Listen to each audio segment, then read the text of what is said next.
Have you ever, like, I feel like I'm starting to get to the point where, like, if my left arm ever hurts for whatever reason, I'm like, fuck. Oh, this is it.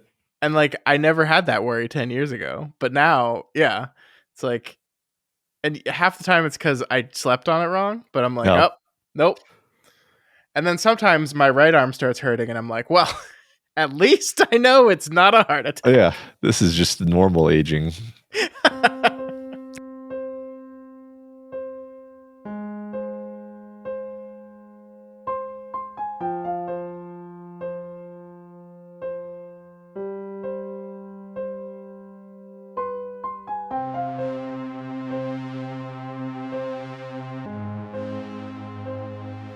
Hello and welcome to Flanagan's Wake, a Doof Media podcast that has a handcuffed Mike Flanagan to a bed just to discuss his films for a couple of hours. My name is Scott Daly, and I am your host, and joining me, as always, my co-host and BDSM aficionado, it's Matt Freeman. How's it going today, Matt? You know, I have the opportunity to look over the script beforehand, and I just always forget to look at what you've written for the intro. Yeah. And on my part, I assume that if you haven't told me not to say it before we start recording, that I have a green light. So Fair enough. you can't be mad at me. That's the rules. That's what we agreed to. Yeah, definitely. So you're doing well then? Oh, yeah, I'm doing great. Yeah, thanks for asking. I'm doing great. This week on the show, we are taking a look at Flanagan's 2017 adaptation of that Stephen King novel that we just spent the last month and a half talking about. We've finally gotten to the movie Gerald's Game. And this is a big one, Matt. This is Flanagan's first official adaptation, his first King adaptation, but I think just his first adaptation in general. And of course, this is the first time we've tackled a movie on the show after reading the book. So it feels to me like a very important episode. And I think it's pretty fortunate then that we have a pretty great movie we have to talk about here for a little bit. Yeah, no pressure. It's just the most important episode we've ever done. Oh, thank you. Appreciate that. This is revenge for my intro, and You've done well. Yep. I am a little nervous about it. We were talking about this before we started. I'm a little nervous about this one. I feel like I want to do this movie justice. This was a great book. It's an important movie, both in Flanagan's career and just in general as a film. And I want to do it justice. I think it's worth taking the time to really talk about this one for sure. I agree 100%. You know, I think that the book ended up being deeper and richer and just overall kind of better than I was expecting. And then I was like, man, I'd seen the movie before, but I was like, can the movie, live up to this book that I just read? Sure. And then I found essentially that it was, I think literally the best job at adapting a work that I've ever seen, like in film. And I mean, the specific way in which I mean that is like, it took all of the stuff that was in the book that was hard and that you would think someone would be tempted to just be like, we're not going to do this, we're not going to do that, we're going to simplify this, and it just did all that stuff. I mean, it made some adaptational choices and changes and streamlining, but it didn't cut out any of the stuff that is important to the heart of the story, certainly. Yeah. And it even kept some of the stuff that we were like, this is kind of an uneven choice in terms of writing a story, but he not only did he adapt it, but I think he made it work fantastically well on film. So I agree, and honestly, there are some choices in this movie that I like better than the book version. I don't know if I'm going to go so far as to say the movie is better than the book. I love them both for very, I think, simultaneously similar and different reasons. But there's some things that some ways in which Flanagan, in solving the problems of adapting to a new medium, also like improved just the function of some events of the movie or the story, I think, which I was really pleased to see. I mean, this is like this was so much fun, by the way, to watch this movie after spending so much time with this book, because it's like you're studying it and you're seeing all the different choices and you think about the reason for the choice for a second, then you're like, oh, I get that, actually. Like, I get how he felt this solution perfectly accomplish the thing the movie or the book was doing, but in a way that just totally makes sense for this medium. I agree with you. This is an incredible work of adaptation, and I think, I want to talk about this as a movie and an adaptation kind of at the same time. And so I don't want the entire thing to just be like, look, this is the choice he made that was different from the book, or this is how we adapted this.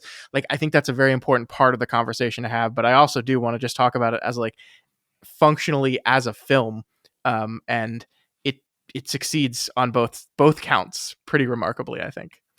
Yeah, I imagine we're gonna switch back and forth between talking about it as an adaptation and talking about it as a film. Yeah.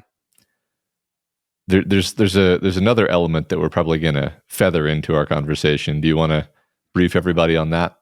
Yeah, sure. This is pretty exciting for us. We very early in this podcast, Mr. Flanagan himself. What is a blue sky called? It's not a tweet. I think they call it a skeet. A bluey. Unironically, no. I'm not joking. Wait, really? Yes. No. Yes. No. I'm sorry. I'm sorry to be the one to tell you this. But we all know what skeet means, right? We do. I hate the internet. I hate it. I hate it so much. The show is over. Anyway, so yeah, very early on in this podcast journey for us, I'm not going to say it, Matt. Mike Flanagan was nice enough to kind of retweet us. I'm not doing it. And like let people know about our show and that he was following along, and I think we have exchanged some DMs with him since that moment, and when it came time to start thinking about this episode, I just sent a message to him that was like, hey, we have some Gerald's Games questions for you, would love to hear some answers on them. And he said to us, sure, send me an email. And I just want to say, like, we obviously we really like this guy as a director, a filmmaker. He seems like a pretty cool dude too, because I was a little slow in actually sending that email to him, partially because I wanted to watch the film again before I did it, but also partially because I wanted to make sure I didn't ask stupid, dumb questions that he's going to roll his eyes at. And so he actually followed up with me when it was like, hey, I haven't seen that email come through. Just wanted to make sure I didn't miss it, which, like, incredibly busy person that's really just throwing us a bone here to follow up was incredible. And we really appreciated that. So I think the reason we're bringing this up is because, yeah, we have some questions that we sent to him. He sent us some pretty lengthy responses to some of those questions. And we're going to be kind of talking about his answers as we get to various parts throughout the show. I think we're just going to preface them as like, Flanagan said this, and that's where that's coming from. We just wanted to say that so people didn't think we were just like pretending like we knew what he thought about certain things. Right. No, this is coming from him. So thanks to him once again if he's listening to this, and I think it's going to help with this episode for sure, because we got some pretty great insights on what went into the making of this movie. Absolutely. Yeah. Looking forward to that. Yeah. All right, Matt. I know we know what this movie is about, but just to follow our format, can you tell us what IMDb thinks this movie is about? IMDb says a couple tries to spice up their marriage in a remote lake house. After the husband dies unexpectedly, the wife is left handcuffed to their bed frame and must fight to survive and break free. It's not bad. I mean, it's only one layer of what the story is, but it's not bad. It's a good enough pitch, right? Yep. You don't want to give away too much. Sure. This movie was written by Mike Flanagan and his longtime writing partner, Jeff Howard, who we haven't talked about Jeff Howard very much on the show. I just want to make sure we do, because Jeff Howard also co-wrote Oculus with him, also co-wrote Before I Wake and Ouija, Origin of Evil, and will be teaming up with Flanagan again on some writing projects that we'll get to in the future. So yes, obviously this is a show called Flanagan's Wake. We are here to talk about Mike Flanagan's filmmaking, but he's got a great team with him, including a pretty great co-writer that he likes to work with quite a bit. Yeah, I mean, obviously that's super important. That is something we should continue to mention as we go, because I think it's weird to me that the script sort of like simultaneously feels perfectly Stephen King and also characteristically what I expect from a Mike Flanagan film at this point, which is or Mike Flanagan production, I should say, because it's just like the efficiency of the storytelling, the Oh, yeah. pace, and then having just a couple, 2-3 monologues thrown in there where a character is really able to sort of pull us into the situation with that monologue, which is such, again, I'm probably never going to stop saying this, but like it's such an unusual thing to do, and it always works so well. Yeah. And you're just like, why don't more people do this? Honestly, Because it's hard to pull off. That's why. I guess you're right. Yeah.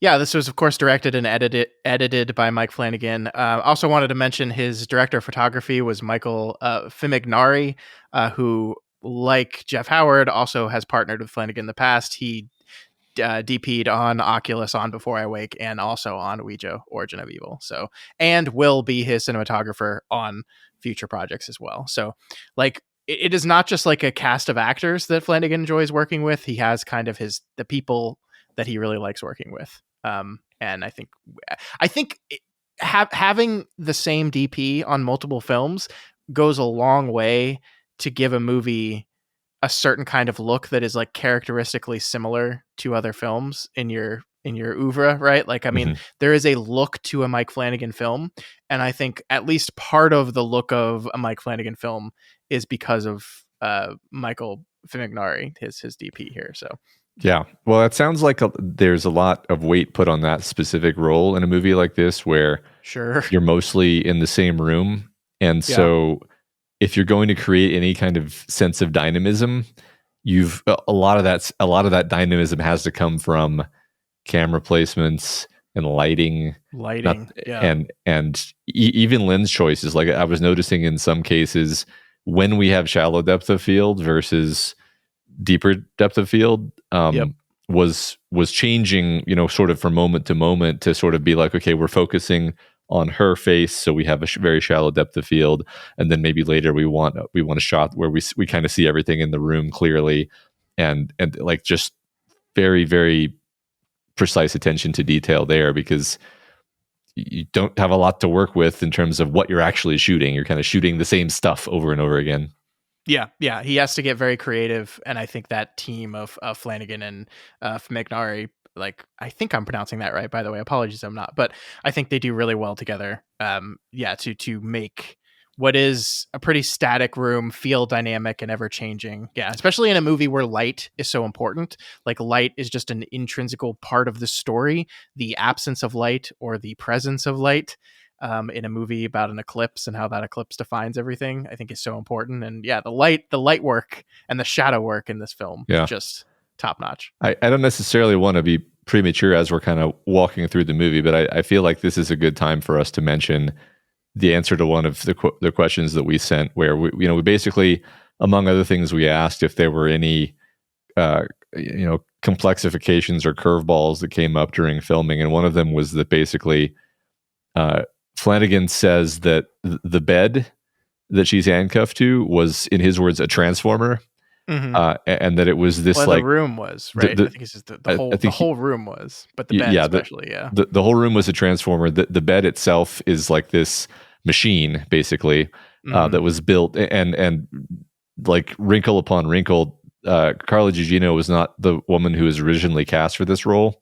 So the bed and everything about the bed was precisely measured to fit someone else, actually. And so everything had to be adapted at the last minute, and they had to make all sorts of compensations.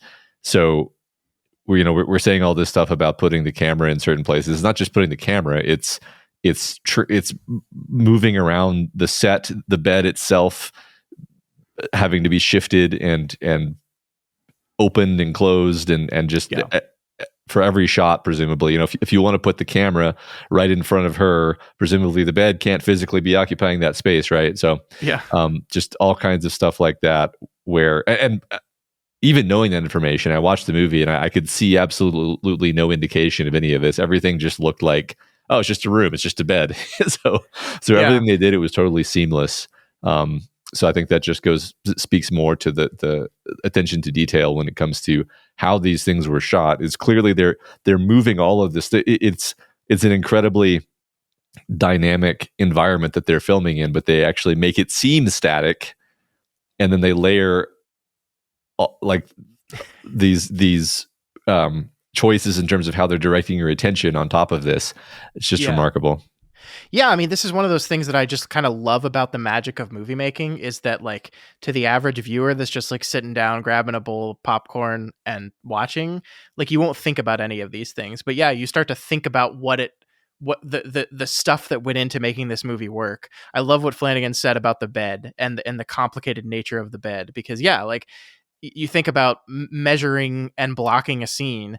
It's like you need to know that the actor can reach up on that shelf and grab that glass, right? So you need to measure the distance from the shelf to the headboard. You need to measure the length of the shelf. You need to measure how, like, thick the banisters are on the bed, and like at which, like, how high up the handcuff can go, the length of the chain on the handcuff. All of these things need to be precise and exact so a character can barely reach up in something and do it with a lot of strain, and all that has to work. And yeah, to your point, like, this movie changes perspectives a lot. We do first person point of view quite a bit, right, where we are seeing through Jesse's eyes. Well, okay, so we have to get a camera that can come in behind the bed. But then also sometimes we do Jesse's point of view, but we can still see her feet. So we need a camera to come in behind the bed to be her point of view, but she's still laying there. And it's like stuff like that where you're just like, this is all like, when you see the finished product, it's seamless and easy and dynamic and awesome. But yeah, just the sheer amount of work that Yeah. goes into figuring out the logistics of all that. And yeah, I loved the bit about how Carla Gugino was not the original person cast for Jesse, which, you know, means that all of this work that was done to measure everything precisely and get it all in needed to be changed relatively quickly. I think Flanagan said 2 weeks before they were supposed to start production was when they got a new actress in, and they had to very quickly redo all of that work. So, you know, movies are miracles, and especially when they're good, and this is just another example of that. So Yeah. yeah. So speaking of that cast, right? Yeah, let's move on to the cast. Yeah. Yeah, so this movie stars, as we said, Carla Gugino and Bruce Greenwood, who both will be back. They are now in the Flanagan stable of actors. Henry Thomas returning once again from his work on Ouija: Origin of Evil, and a person named, I think I'm going to get this name right, Chara Aurelia, who has the just incredibly difficult task of playing young Jesse, like a role that, I mean, I'm sure was exciting for her, but Jesus, that's a tough role. That's a tough ask of a child, right? Mm-hmm. And I thought she did a wonderful job. Yeah, everybody was great. I think one thing that this is almost seems like moronic to say out loud, but like you can kind of watch the whole movie without it really occurring to you that Jesse is kind of playing two characters, or sorry, Carla is playing two characters, I should say. Yeah.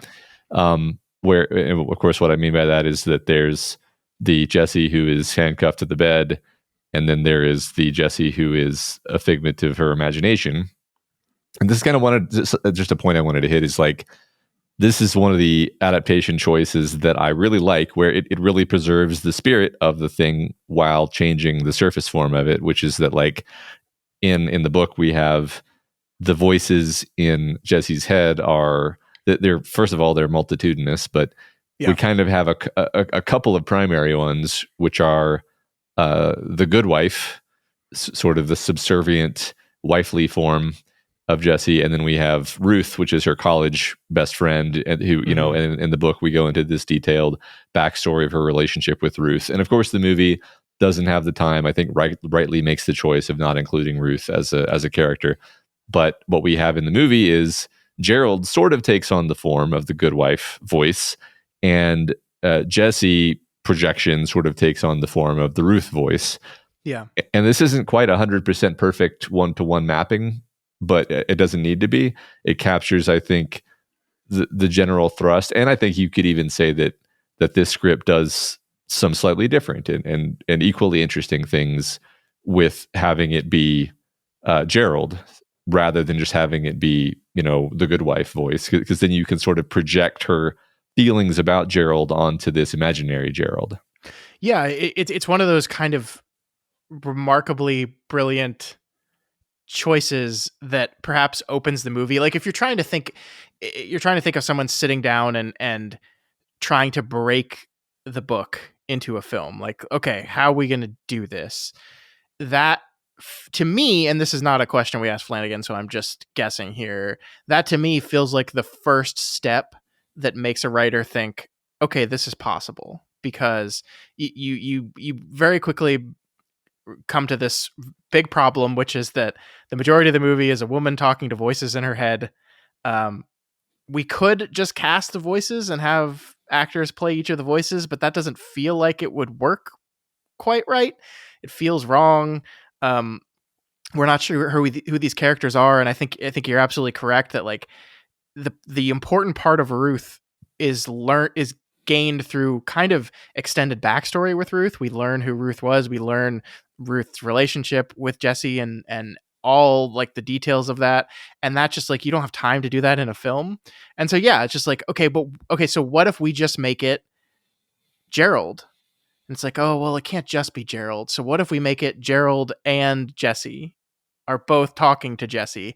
And that kind of starts to break the movie open, because now you can have, how do we explain who Gerald was? It's very important that our audience understands who Gerald is, but they have a very limited time of actually seeing him until he dies. Okay, this is how we can explain who Gerald was and simultaneously explain what she thought about Gerald and what she thought about herself and like her thought process, and get through all this internal monologue. And it's just like dominoes of problems just suddenly knocking themselves down the second you clue in on this particular solution.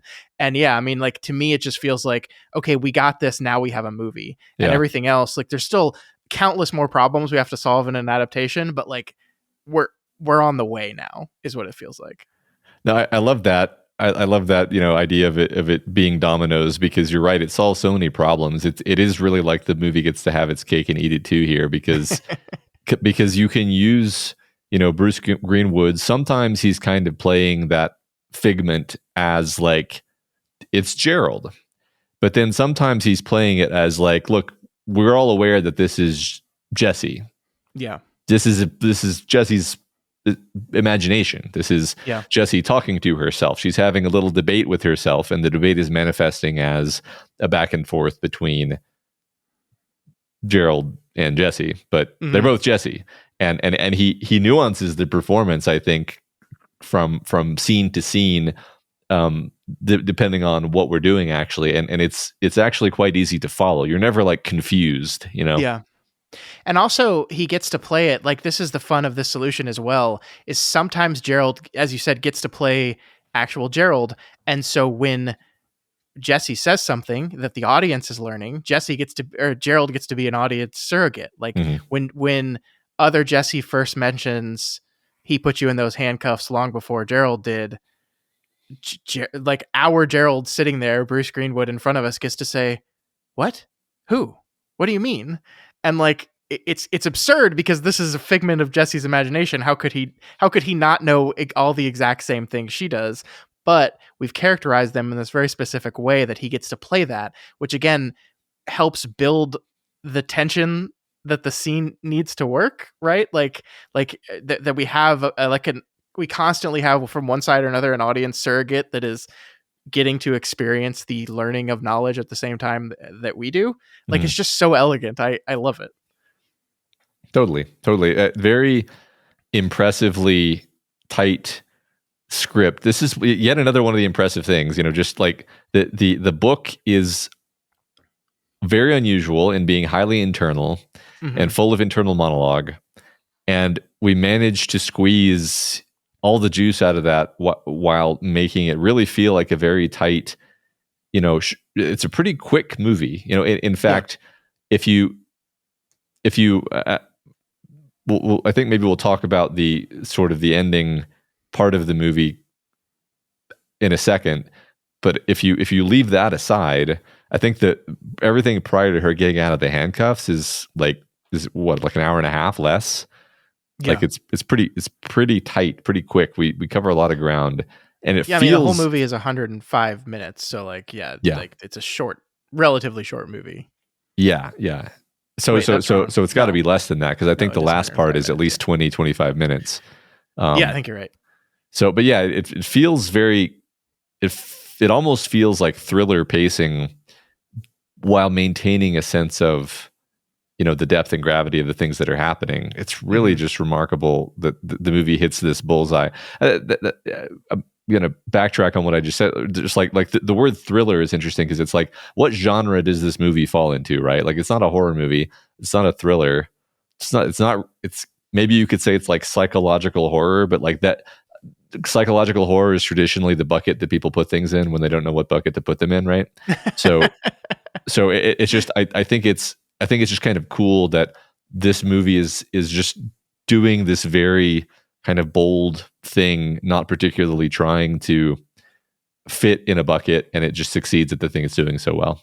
Yeah, I agree. I mean, and like, talk about efficiency. Like, Flanagan, it feels like there would be a temptation to like get right into the sexual act and the heart attack and the handcuffing like right away, but like in a movie that only has an hour and 45 minutes to do its thing, we still take like 10 minutes at the beginning of the movie to really kind of establish everything. And I appreciate that we still take the time for it, right? Like, and it's very efficient establishing of things. Like, the opening shot of the movie is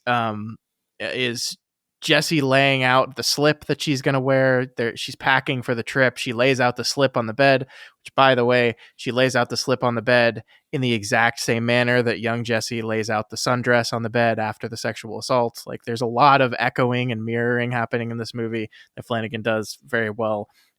So we see her do that, and then we move to Gerald packing, and this is like, it's a really great title card moment because Gerald is packing this bag and then he lays down the handcuffs, and I don't know, I just couldn't get over like how delicately and carefully he lays each cuff. Not like, he doesn't just throw them in the bag, right? He lays them softly on top of the sweater. They're both separate from each other, standing right there. It is almost as if like he has put them in a place of honor, and he like sets them down, looks at them, and then zips up the bag. And as he closes the top of the bag, that's when Gerald's Game, our title card, appears. Like, that really starts to demonstrate how important this is for him. I mean, like, and in the car ride to the lake house is just filled with character moments. She turns off the Bring It On Home to Me song, which is the song that was playing during the eclipse. It was changed from Marvin Gaye, probably just for like a timing reason, right? I think probably, I'm not sure. I believe the eclipse in this version of the movie it takes place in New Orleans, I think, because it mentioned her friends in New Orleans, and I think there was a eclipse that's a path of totality went right through New Orleans in the 1980s, 1984, I think. So I think that's when this is supposed to be, because I think that lines up with the timing of everything. In the book, the eclipse was in the 60s, but that book came out in 1992, I think it was. Anyway, I've been talking for a while, but just like all the very efficient character work at the very beginning. Like, he lifts her skirt in the car. You remember that scene where he lifts her skirt up in the car and she immediately grabs his hand? That says so much about the state of their relationship in just one quick move like that. Yeah. I want to get back to exactly that point in 1 second, but I was trying to quickly find a picture because it occurred to me while you were talking about the case with the handcuffs in it, that the case that bag, that like overnight bag, it has kind of the same shape and form factor as the Moonlight Man's bag that he uses. Oh, that's good. And so it sort of gives you the same visual cue of like, you've got the bag, it's oriented the same way the screen is oriented, and he puts the cuffs in there, and then later you have the Moonlight Man showing you the contents of the bag, and it's kind of in the same form factor. Yeah. So it's just, and in her vision of him at the end of the movie, it does have those cuffs in there, just like that. Yeah. Yeah, that's great. I love that. That hadn't occurred to me. No, and I only thought of it because you were pointing out that scene mirrors stuff that happens later, and there's actually multiple things in that shot that are mirrored later. So that's really cool. So that was just one thing. I think I like willfully forgot since the last time I watched this movie how uncomfortable the beginning is, where Gerald's just like willful tone deafness about Jesse's extreme levels of discomfort about everything that's happening. Yeah. It's just like hard. It's hard to watch. I mean, it's funny. The whole movie is hard to watch for any number of different reasons, but just that beginning sequence where you've got, them going to their isolated cabin, and she's just so like visibly uncomfortable in her skin the entire time, and he is so disregarding that, like aggressively disregarding it. It really hooks you immediately, right? Because you're like, what are we doing? What's happening? I was trying to put myself, while watching the movie, put myself in the position of just imagining that I hadn't, just done a deep dive on this book and hadn't seen this movie before, and just thinking like, this is an incredibly effective opening where you're just immediately like, what is happening and where is this going? And it just perfectly builds up to this moment where he starts to have the heart attack, and you can imagine, like, you're just like, oh no, oh God. Yeah. It's great. It's fantastic. Yeah, and it's still laying the groundwork for everything else as well. Like, I mean, so a big change from the book is that, in the book, the dog is just a stray dog, and they inadvertently don't latch the door, and the dog comes in. Mm-hmm. In the movie, first of all, they almost hit the dog in Gerald's Jaguar, fucking red Jaguar, Gerald. And then she feeds the dog. She feeds the dog Kobe beef. It's actually from Kobe. $200 a portion. So I mean, like, so there are 4 steaks in the fridge, and they're $200 a portion. That's $800 on just steak for one weekend. Yeah. Who's gonna eat 4 steaks in a weekend? You're gonna have 1 steak for lunch, 1 steak for dinner. This is why Gerald had a heart attack. This is why. I mean, you're probably right. Like, I think that's some good subtext there. Yeah, but I mean, Matt, that entire scene is just like so quick and efficient. Like one thing is with the dog, we immediately see that Jessie has a kind heart, right? She sees this dog. She knows it's out there starving, and she sees meat in the fridge, and the first thing she does is, I'm going to feed this dog. That's the first thing she does. And then this moment where Gerald comes out and sees her doing that. And I don't know if you agree with this or not, but the line read on that scene where he says, "You have the kindest heart." It's like the read Bruce Greenwood gives that line is it's like, it's objectively a nice thing to say about a person, but the way he says it is so infantilizing. It's so like kind of patronizing. It's just like, oh, you silly little girl, and look what you do, you silly little girl, wasting my $200 steak.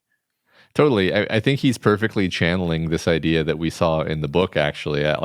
I would strongly suspect that either he was thinking about like that specific scene, or maybe him and Mike had talked about that specific scene where, like, because there's this whole idea that recurs multiple times in the book where of men, like you said, infantilizing and talking down to women and seeing them as just like, look, what do I have to say to you to get you to shut up and do what I want, and like just not seeing them as people.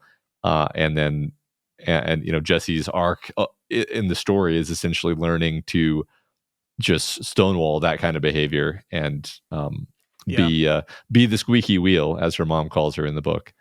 And then that scene ends with him leading her back into the house, and that moment where he leads her by the hand into the house, she looks behind her and sees that the door is still open, and yet she doesn't stop him. She doesn't say, "Hey, Gerald, stop. The door's still open." She sees the door still open. She acknowledges it as a problem. Hey, we should probably close that door.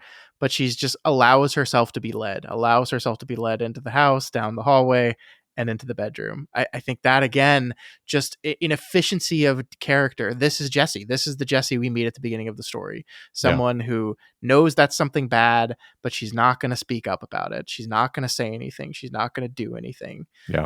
She's just going to let him lead her away. Right. I mean, gosh, speaking of that, having your cake and eating it too solution of having one of the figments in her imagination be Jessie, it works so well because you think to yourself, okay, I'm in a conundrum here. I have a character who starts out extremely passive, and then after the point at which she's passive, passive, passive, then she's handcuffed to a bed and physically is forced to be passive. How do I make her not seem incredibly boring in a visual way? And like, how do I make her an interesting protagonist if you'll forgive me, handcuffed by this narrative decision? And the solution is just like, well, you have Jesse be the Jesse that is sort of the Jesse that lives in her head, who maybe doesn't get out much because she's continually sort of just buffeted into the corner by the much more sort of aggressive Gerald. But this is who she is on the inside, and we see her, and she gets to walk around the room, and she gets to make suggestions, and she gets to propose experiments, and it's really just Jesse doing that. Like, it's Jesse, that is Jesse, right? So I think that works incredibly well. And I mean, to talk about the incredible talent of Carla Gugino, is it Gugino or Gugino? I really need to check these names before I start recording a podcast. But her incredible talent to be able to play all facets and sides of this character, right? Like, this is a movie on which that everything rests on this one person, not only because she's in almost every shot of the film, but because of the way Flanagan has constructed the conceit of hearing inside her voice, is now she has to play another entirely separate version of her simultaneously. Everything's resting on her performance. Everything's resting on believing that she can be timid and kind of overruled by men, but there is strength under there. Like that she is a person that can deglove herself and rip her hand out of a handcuff. Like, we need to believe all these sides of her completely. And we do, because this performance is absolutely incredible. Like, there are not very many films in my mind that are just completely resting on one person's shoulders.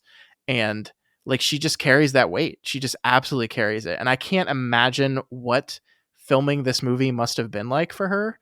Like, just day after day after day of okay, let's lay down, let's handcuff myself to this bed, and go through this very painfully physical and emotional ordeal that I have to represent. And then on once I finish all that, then I have to put on makeup and be the other version of me that's instructing that version of me through this. Just like, holy shit, man. Yeah. So just one kind of story moment that I just loved so much, like, I just thought it was incredibly emotionally powerful, was for most of the movie, the figments, or I keep thinking of them as phantoms. I'll just call them that because why not? The phantoms will start suggesting something, and then maybe Jesse on the bed will sort of like finish their thought. Yeah. And I love this. I love this because it's really like it's kind of like how you'll sit there. I don't know. I tend to talk to myself when I'm alone. I don't know about you, but it's not like I talk to myself in complete sentences. I'll like mumble the last half of something, or just like a few snatches of words of the thought that I'm having, just like she's doing, right? It's like a very realistic way where you're finishing the thought, but it's your own thought. But then toward the very end, right at the moment when she finally remembers the glass, it flips and it starts being Jesse tied to the bed is the one who starts the thought with verve and confidence, and it's Jesse walking around and Gerald reacting, and that now she's leading and they're following, and it changes the dynamic, changes the sense of power, and like it's like she suddenly seems so much more powerful and centered in this moment, even though she's physically at her worst. She's she just looks totally haggard. The makeup is fantastic, obviously. Such a good moment, such a good story moment. I agree, and Flanagan flips how those shots are filmed as well. So when we do the post glass realization moment, suddenly we're in POV for everyone, not just for Jesse on the bed, but even every character in that scene is now looking directly into camera. So when Jesse is talking to Jesse 2, she's looking into camera. When she's talking to Gerald, she's looking into camera. When Gerald's talking to her, he's looking into camera. When Jesse too is like, everyone is uh, at full attention, looking directly into the camera, as if to say, Jesse's got our full attention. Everyone's full attention. It's this really powerful switch. And I went back and looked, because I was like, because there's lots of point of view sections in the film, but I was like, did they ever film the conversations between the figments like that until this moment? And the answer was no. He never filmed them like that. And it does make something feel markedly different, that we've switched gears now. Things have changed now. And it feels really good. Again, this is problem solving. It's like, we're in one room the whole time. How do we explain how things have changed? It's like, well, we have all these tools in our tool belt. We have where we can put the camera, how we cut it, where the characters look, all these things. And Flanagan has to use them all to convey a sense of momentum through the story. Yeah.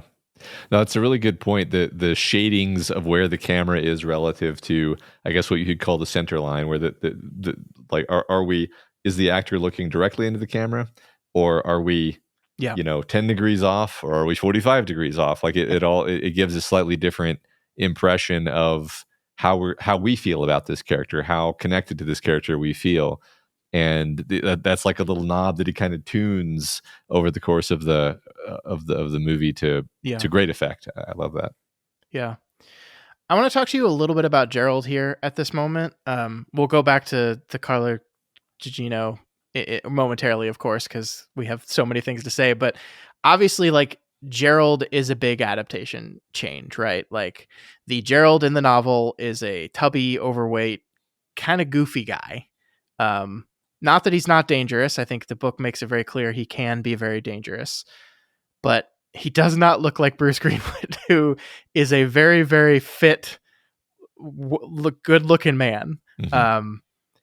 Which, by the way, I've decided that, like, my trick to getting in shape is just going to be to lie and tell myself that in 5 months I'm going to have to film a movie in which I'm in my underwear the entire time, and then that'll work. Because like he is essentially in his underwear that the entire film.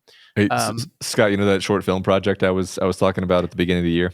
Yeah, I didn't mention this, but you're gonna have to be shirtless that entire time. Oh, fuck. Yeah. All right. We got to stop the podcast. I got to go do push-ups right now. No, but he's incredible. And it is such an interesting version of the character. Feels wrong because I still think there is something at the core of this character that feels absolutely Gerald from the book still. It's just like a little bit of the goofiness is shaved off the edge of it. Scott Greenwood, like he can play very, like, first of all, his voice is just incredible. He gets saddled with some of the big monologues of this movie. Mm-hmm.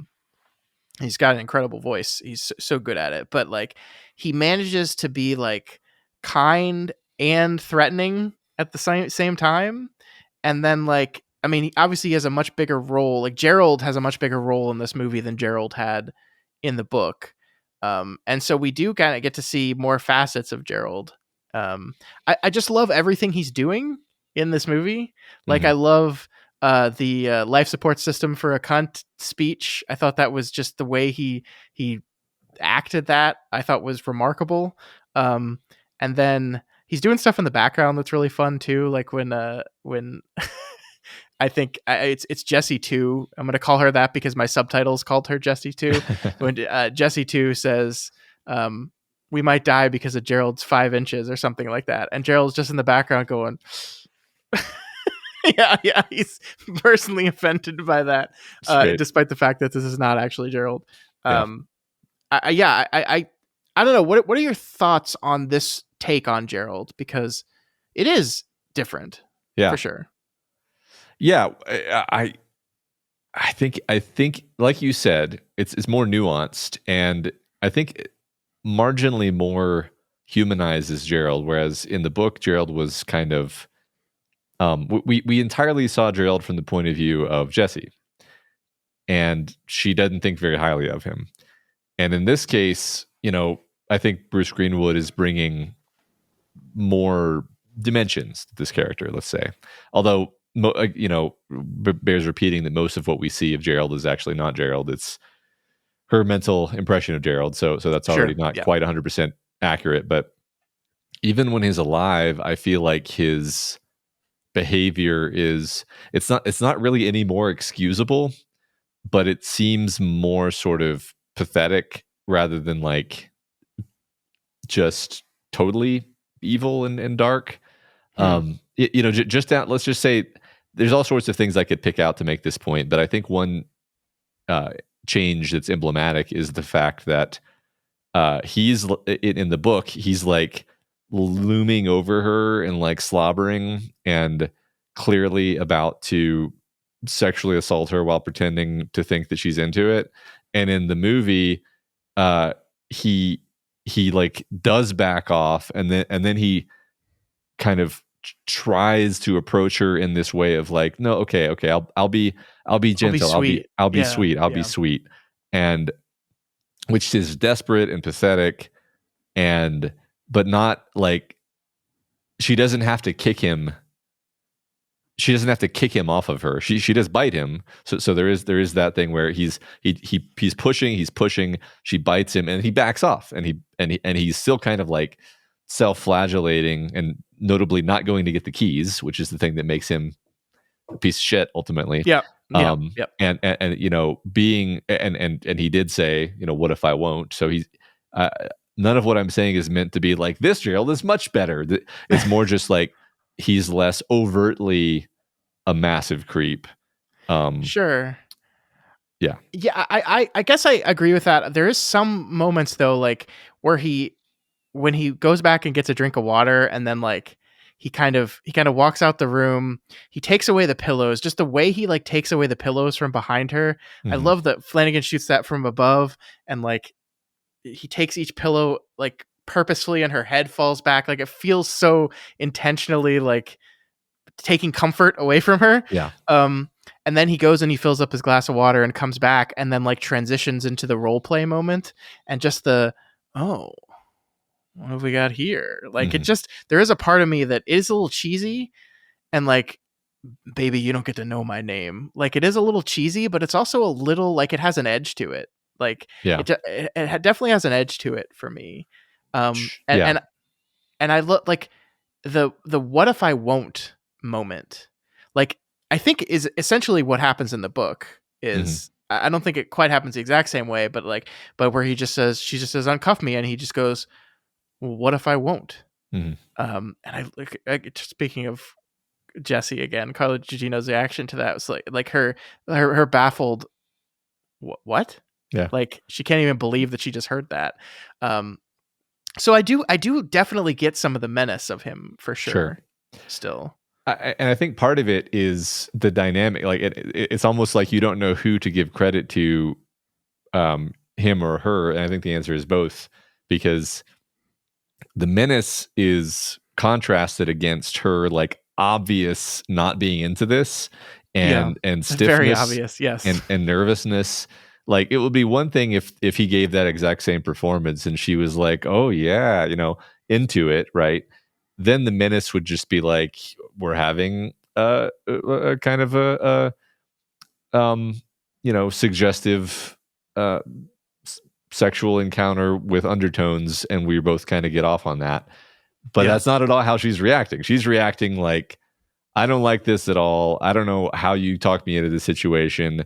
And he's just totally tone deaf to that. He's just yep, like, yep, I'm having some totally different fantasy in my head, that has nothing to do with what's actually happening in this room.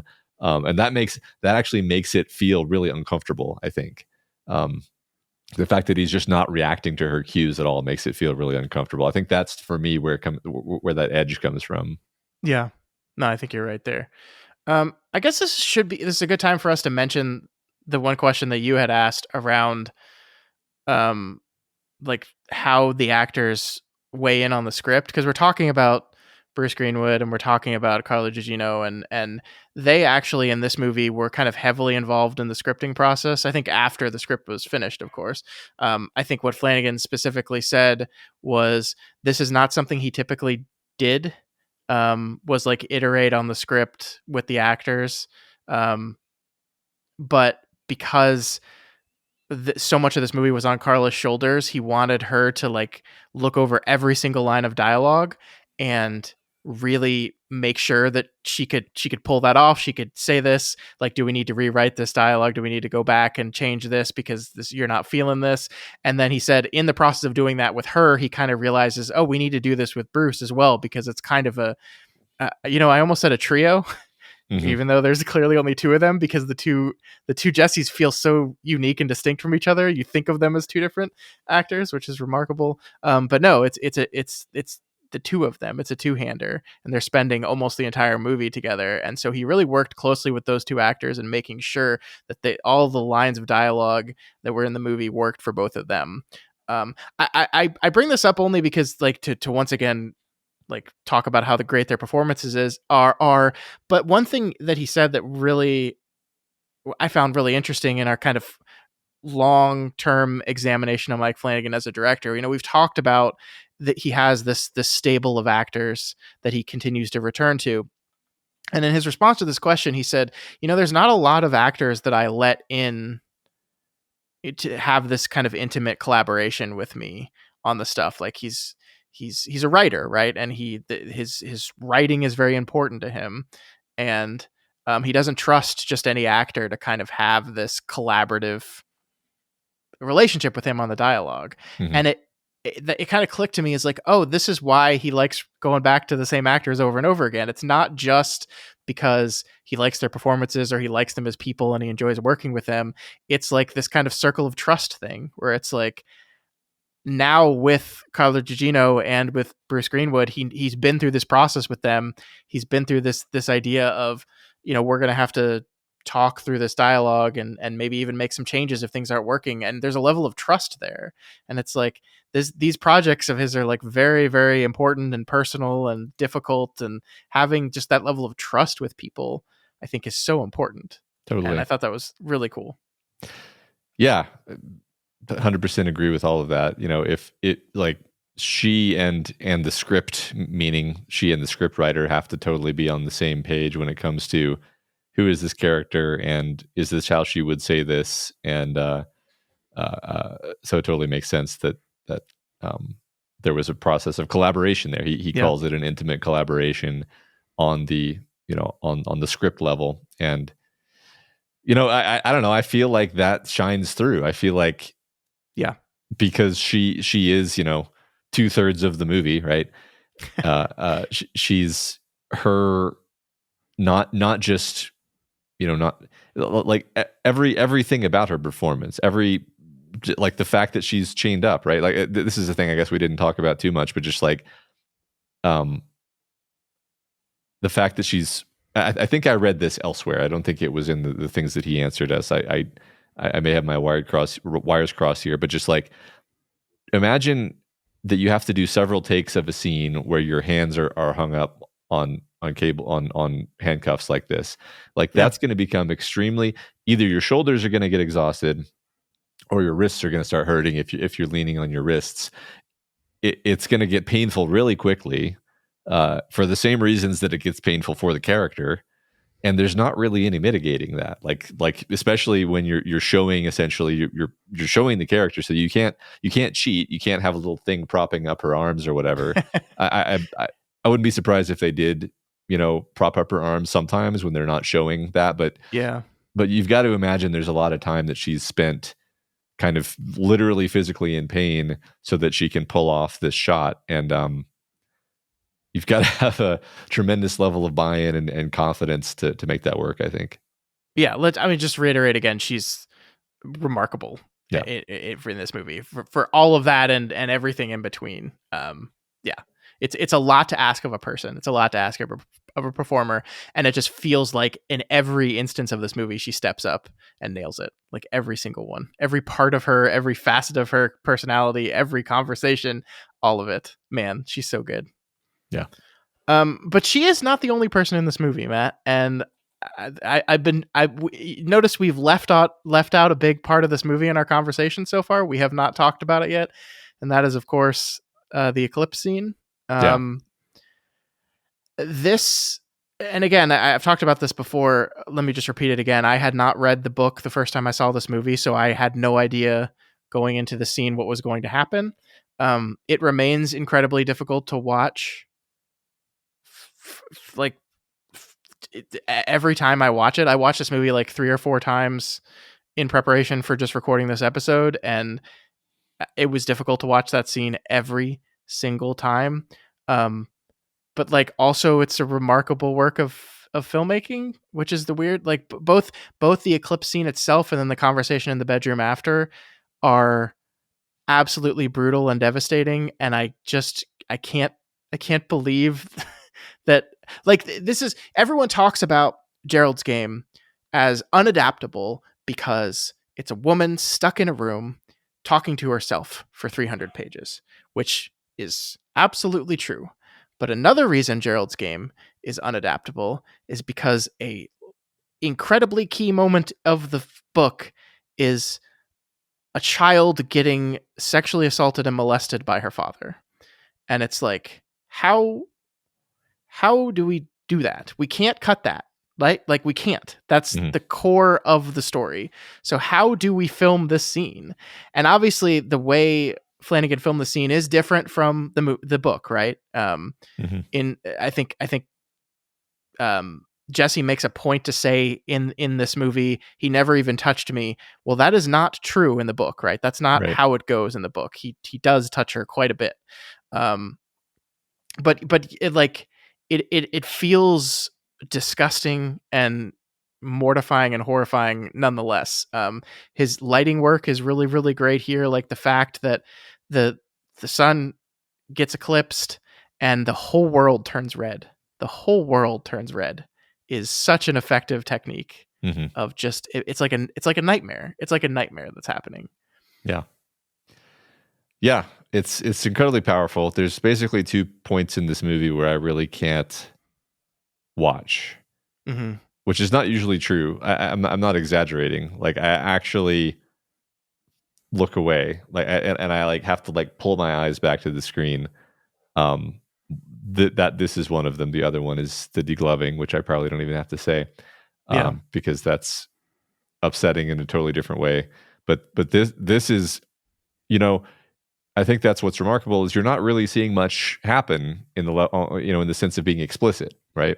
Sure. It's just the horror that you see on the actress's face, and just the knowledge of the horrible uncomfortableness, and also I think the build up to this moment, because we know where this is going. Even if you haven't read the book, you know where this is going because you get it.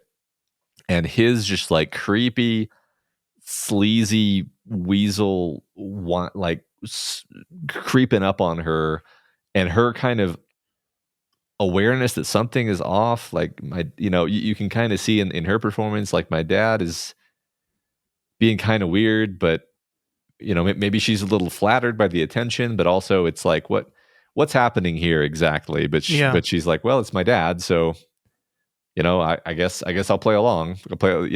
He's being kind of weird, but it's my dad, and all of that happening, horrifying scene.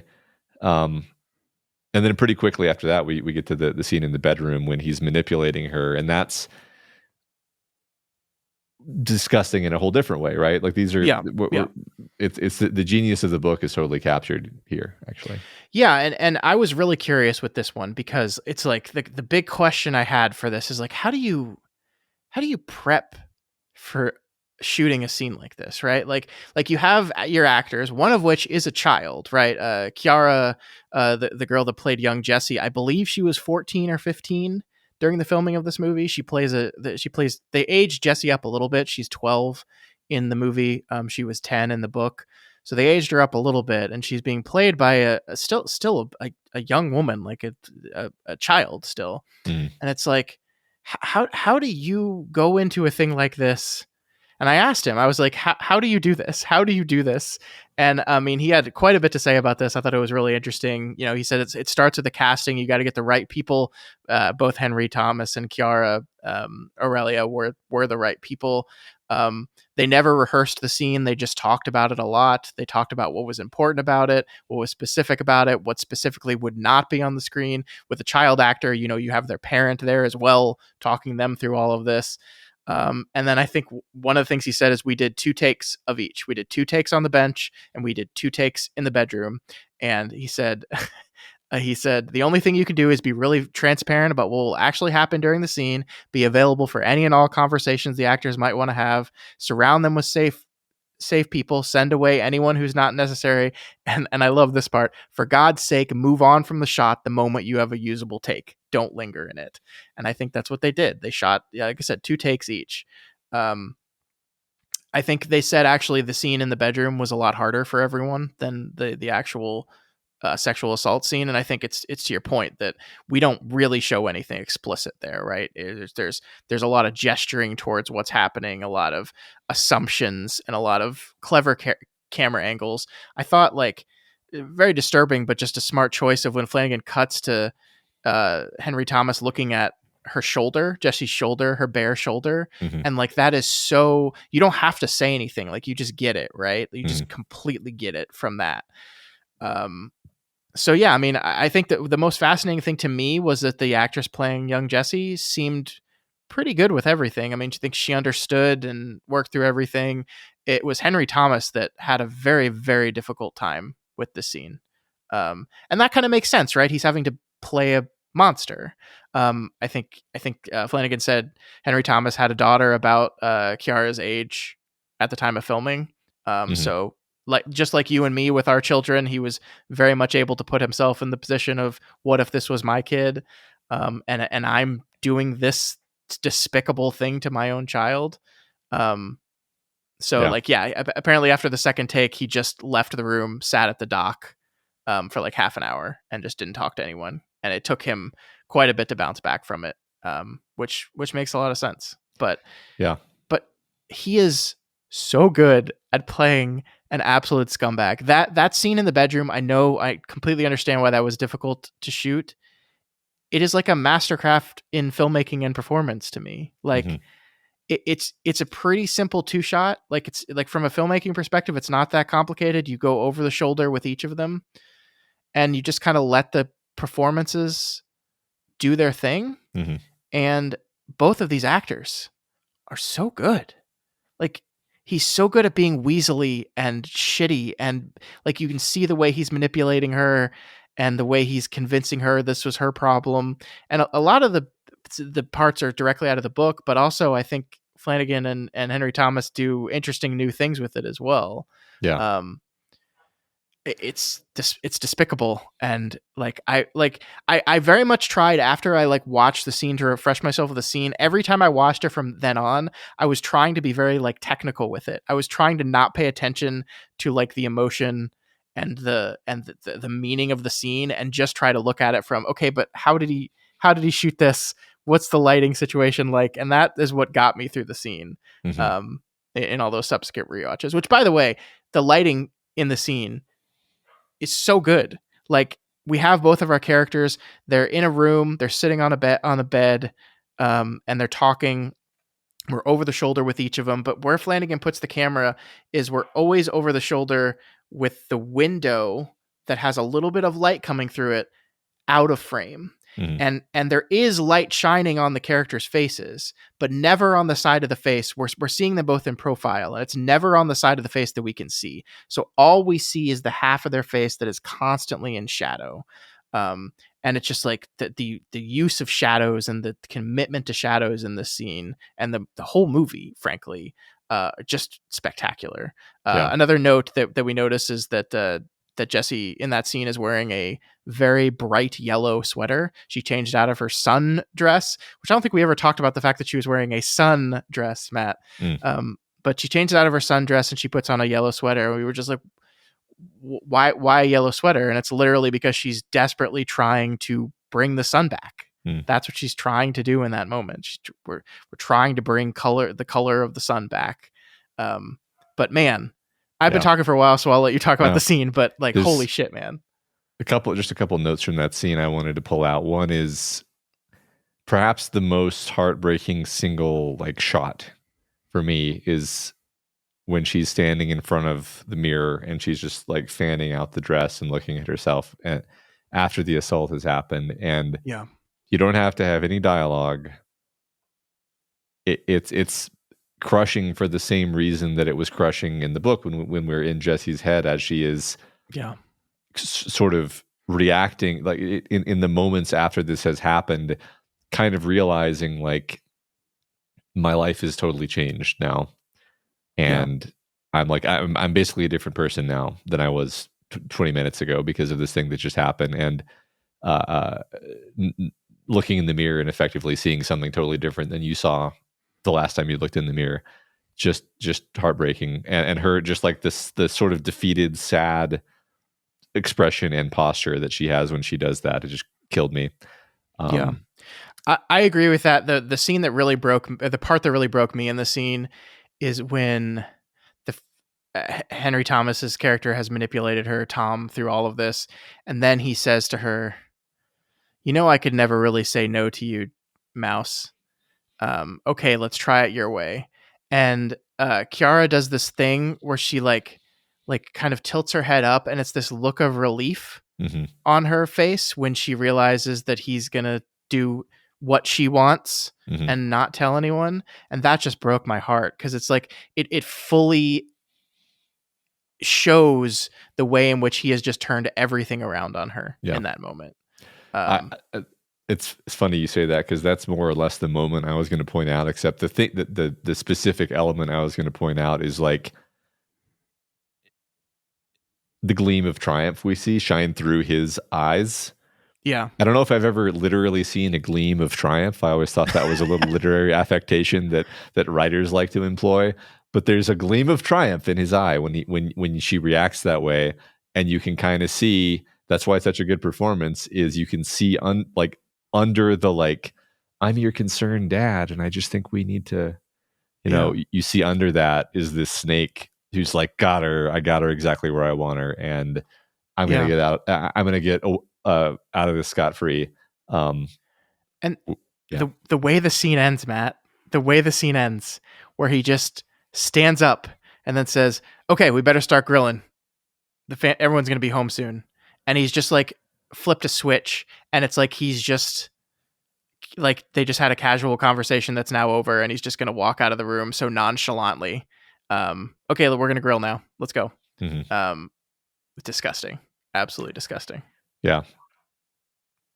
Yep. He also says we need to take our medicine there, which, but like, I fully think, we have several Stephen King nods throughout this story, right? Like, take our medicine is nodding to Jack Torrance in The Shining, who ironically Henry Thomas later plays in Dr. Sleep. Yeah. We also have like I mean, some of this comes from King itself because there is a literal bag of bones, and Carlo Gino's Jesse calls it a bag of bones, and then of course we have the beam. All things serve the beam. All things serve the beam. So my theory on this is Mike Flanagan, huge Stephen King nerd, been a huge Stephen King nerd, a lot of his life, suddenly has found that he's getting to adapt a Stephen King novel. A Stephen King novel he's wanted to adapt for a while, by the way. Like this is a project he was very passionate about. He wanted to do for a long time. Finally gets to. I think he's not 100% sure. Like if you're going into this movie, like just put yourself in his shoes, right? You're a Stephen King nut and you're getting to adapt a Stephen King movie. I might never get this opportunity again. Like there's no guarantee that someone's going to give me another Stephen King thing to adapt. Of course, that's not the way it turned out, but you're going to try to put as much stuff in there as you could possibly can. Like, I have to get my Dark Tower reference in here. This might be my only chance to ever have a character talk about the beam and all things serve the beam. So I'm going to get my reference in there and I'm going to do it. And he takes it. And it's also just fun. Like it's fun Easter eggy stuff in the exact same way King likes to put in his stuff. So it's great. Yeah, exactly. It delights us. I do like to imagine Bruce Greenwood being like, what does this mean? And then Flanagan just being like, don't worry about it. So I'll tell you about it in 10 years when I cast you in my Dark Tower Right. adaptation. Right. Yeah.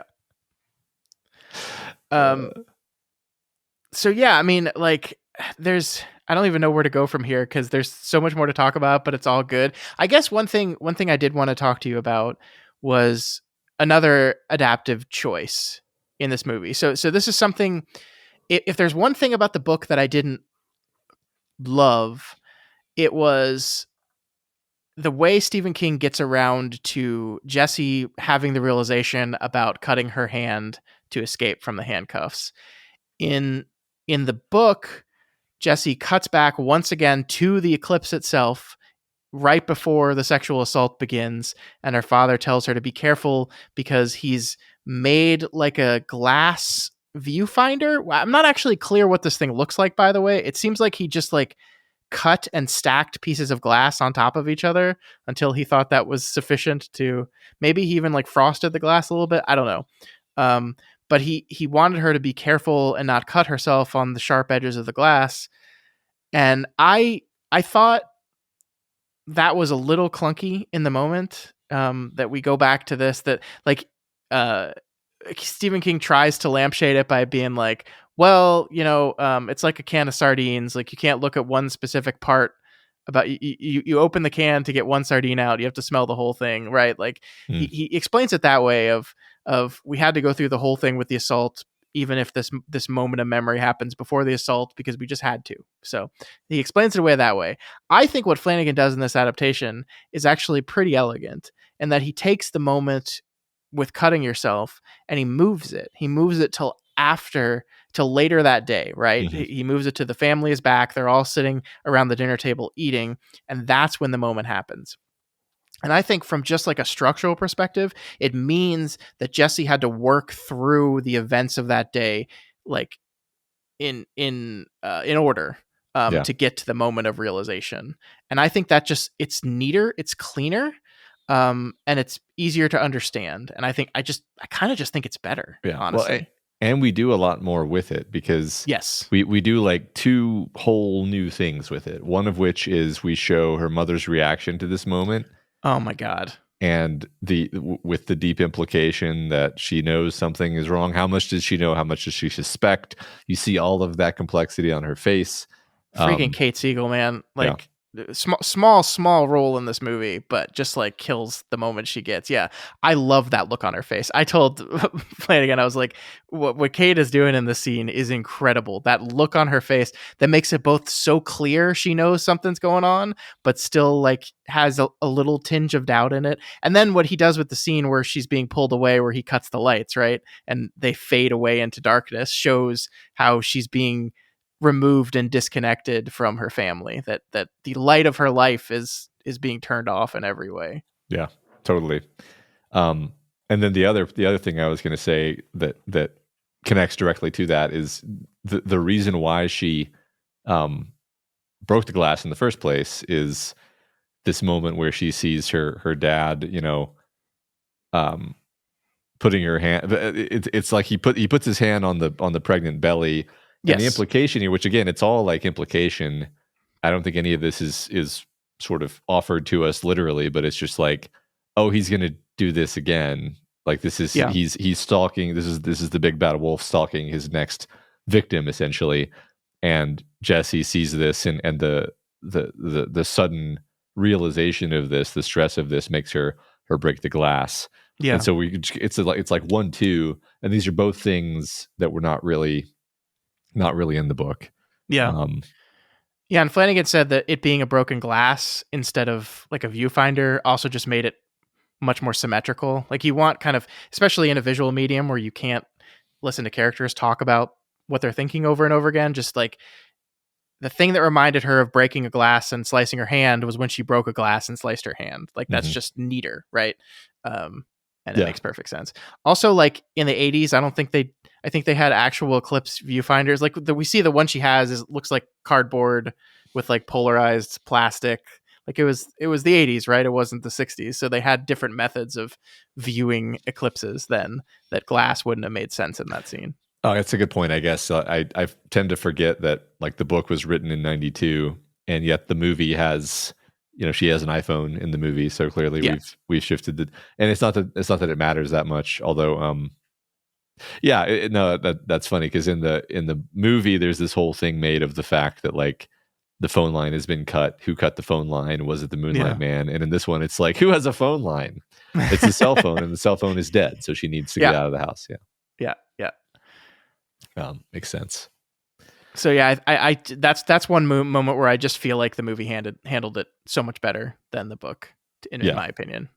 yeah, I agree. I think there's a better flow to it. Like if you just look at the movie and you just kind of piece it out, it flows very, very nicely. Well, like one thing leads to the next in a way that feels very satisfying. I think maybe this is a good segue to talk about the ending, because Sure. you and I we talked about the ending of the book, obviously, and how it's kind of it doesn't go down smooth necessarily. Maybe as you're kind of getting into the ending, and by the ending I mean everything after she escapes from the handcuffs, on some level you're like, there's more book. She's out of the handcuffs. Why are we doing this? And then, but then ultimately, by the time you get to the very end of the book, you're actually totally sold, and you're like, yes, that this is in fact what this book is for. Is heading toward.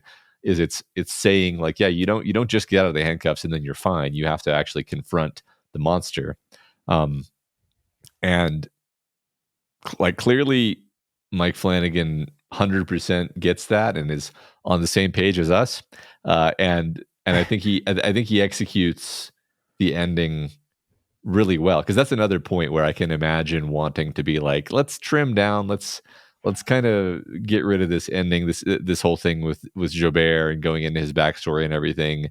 This seems like a distraction. We should minimize this, and I think he doesn't minimize it. I think he gives it justice, and it culminates in the last sequence, the last few shots of the movie, which were extremely emotional to me, honestly. Yeah, I agree. I mean, I think one thing we talked about with the book was that a lot of the complaints about the story that I saw out there was with Jobert, the Moonlight Man, what he ended up being. And so there is a part of you that wonders in the creation of this movie if there's like, nah, let's just cut that shit out. Like let's not have anything that could potentially be paranormal. Let's not have any of that stuff. Like let's focus. Like I wonder if there's meetings with studios. They're like, let's really just focus on like the core of the situation, the inherent fear of the situation, which is just woman chained to a bed, husband dies, she's got to figure out how to get out of it. And I think it's a testament to Flanagan and his producers that they kept to the core of what the book is really, and kept that stuff in. And yeah, I mean, I think our realization at the end of the book was that all this stuff with Jobert was absolutely necessary to accomplish everything that the story is doing, and that the movie essentially leaves that relatively untouched. I think is a testament to, yeah. I mean, like this is the big thing with Flanagan and adaptations, right? Like in many ways, I don't think he looks at the movie or the source material as like a Bible, Mm-hmm. where I have to do everything the same way. Like there's this really interesting thing that we're seeing in a lot of adaptations. Like we're in a weird phase of like pop culture where all the people that watched stuff as kids are now grown up and are filmmakers. And like I'm thinking about Star Wars here, of course, and like the idea that the correct person to make a Star Wars movie is like a Star Wars super fan is the idea that a lot of people have. And I'm not saying that like it's not a good idea for someone to like Star Wars to make a Star Wars movie. What I'm saying is there is a certain type of fan that treats the things that it's adapting or sequelizing as this this perfectly written thing that we cannot ever change. We cannot change it. And the thing that I love most about Flanagan when he adapts King and everyone else is his willingness to just go like, no, I understand what the core of this thing is. I understand what this story is trying to do, what the characters are doing, and what is the meaning behind all of this. I get it. And I'm going to hold on to that. But like details and stuff, yeah, I'm going to change that any way I want. Like a perfect example to me is in this is a small one, but in the book, his nickname, Tom's nickname for his daughter is Pumpkin. That is his nickname for her. And when you read it on a page, when you read him saying it to her, it sounds gross and I hate it. Well, Flanagan changed that name. He changed it to Mouse. And I was just like, why'd you change that? Just out of curiosity. And it's basically like, I thought it sounded better. It implies a creature that is small and quiet. It's diminutive. It just feels natural. It feels like this is what Tom thought of her. This is what Tom wanted of Jessie, this small, quiet, diminutive person that's not going to fight back, that's just going to not going to say anything, fragile, hiding, not making a peep. These are all the words that Flanagan used there. And it's like, that's great, because someone else would have been like, oh, we can't change anything. And when Flanagan looks at something and he says, I think it works better this way, so I'm just gonna do that. And that's a small example, but like I think there are broader, larger examples and a lot of the changes we've been talking about.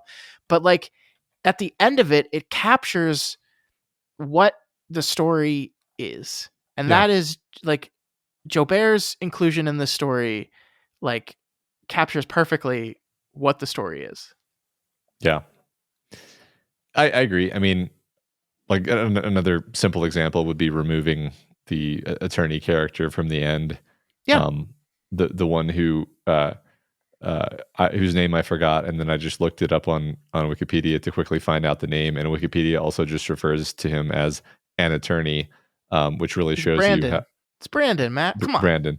No, I just thought it was funny that even Wikipedia acknowledges what an unimportant character this is. No, so but the point is, it's like, yeah, look, in a book, you want to like reinforce your themes by repetition. That's one of the tools that you have. In the movie, it's like, look, we did it. We hit that theme, and now we're actually going to get more mileage out of the idea that she's isolated and she doesn't have anyone to rely on, and she only has herself to rely on, which I think perhaps is clearer and more adhering to the through line of the story, really. I get why King had the Brandon character, but I think it actually works better in the movie not to have the Brandon character. I agree. Making that ending simple. And the fact, this is another thing. We cut out the character of Ruth. So we're immediately like, okay, we cannot have Jessie writing a letter to an unnamed person that we've never met and has no context in the story. But the writing of the letter was this really important thing for Jessie and her journey through the end of the novel. So how do we capture that without a letter? And it's like, okay, let's scratch our heads here for a minute. Like, hold on, wait a minute. Isn't the point of the letter, and you and I said this last week, isn't the point of the letter not that anyone reads it, but that she writes it down and sends it, right? Mm-hmm. That this is the point. And so doesn't it not matter who's reading the letter?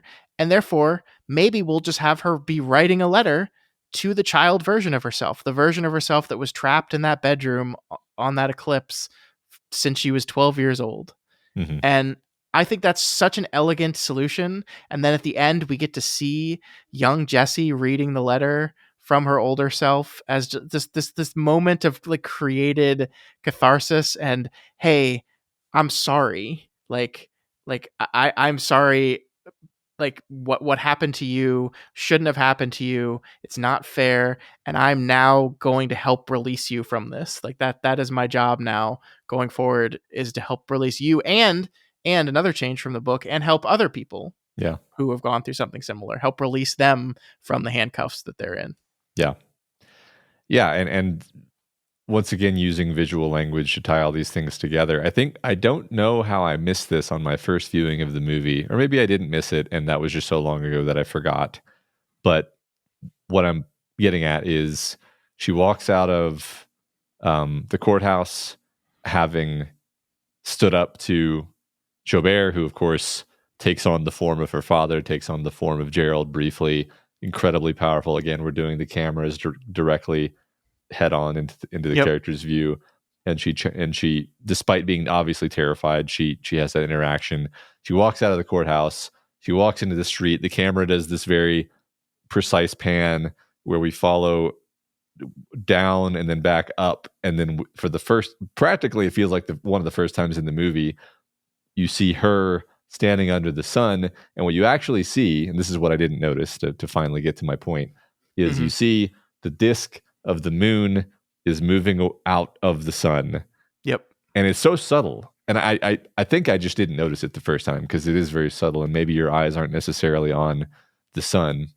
Yeah. But you're seeing the eclipse. The eclipse is ending, and that's it. That's the last shot. It's perfect. I teared up, honestly. Like, I was like, that is genius. And it's because it connects so fluidly to everything that leads up to it.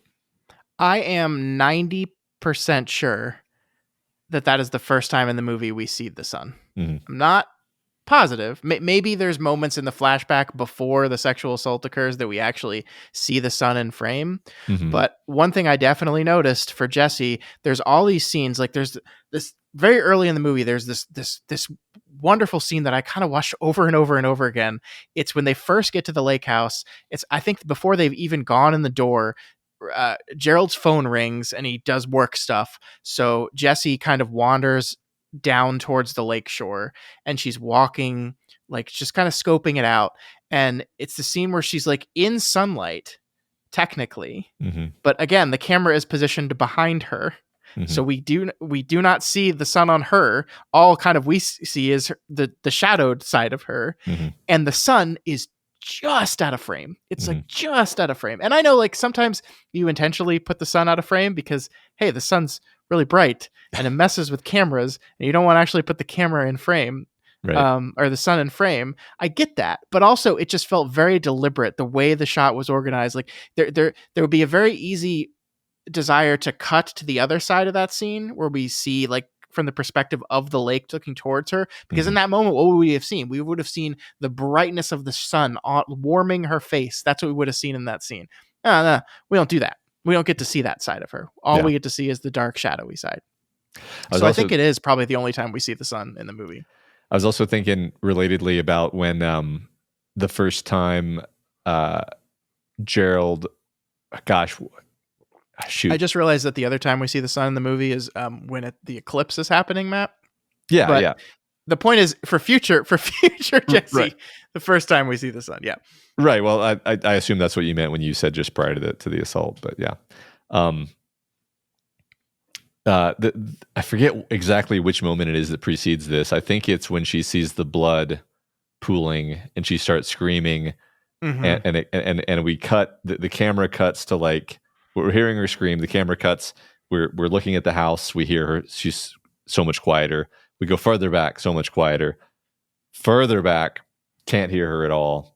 And then the camera just sits there for a second, and it's interesting because the way we show the passage of time is everything, like, the frame is almost totally just taken up by, like, the house and the surrounding woods. And then the way we show the passage of time is it just gets darker. Now, one way to do that, of course, is to show the movement of the sun in the sky. That would be one of the typical ways that a person might reach for to show the passage of time. But we don't do that at all. We just show everything's a little bit dimmer now. And we get it. Yeah. There's no information lost here, but it's just, I think what feels like a choice to just not actually show the sun. Yeah, no, it's great. And I don't remember when I noticed that ending you're talking about with the eclipse just disappearing from the frame as she walks into the sunlight. But I did notice that, and I love it so much. There is one kind of change, speaking of this, from the book that I thought was interesting, and it's kind of a broader change than just like a specific moment. There is a moment in the book, I think, right near the ending, where Jesse says, "Bring on the night," and she's kind of talking about this idea that perhaps, in both the book and the movie, every time it gets dark, the Moonlight Man visits her again, right? This is a thing that even as she's taking steps in the daylight she starts this organization, she's helping other kids go through this thing, but every time the sun goes down, the Moonlight Man returns, and it's kind of driving her insane. So that one of the last bits we leave Jesse with in the book is this idea of bring on the night. And I think it's interesting that one of the last bits we leave movie Jesse with is when she's reading the letter to Mouse, one thing she says is, I think we deserve the sun. Mm-hmm.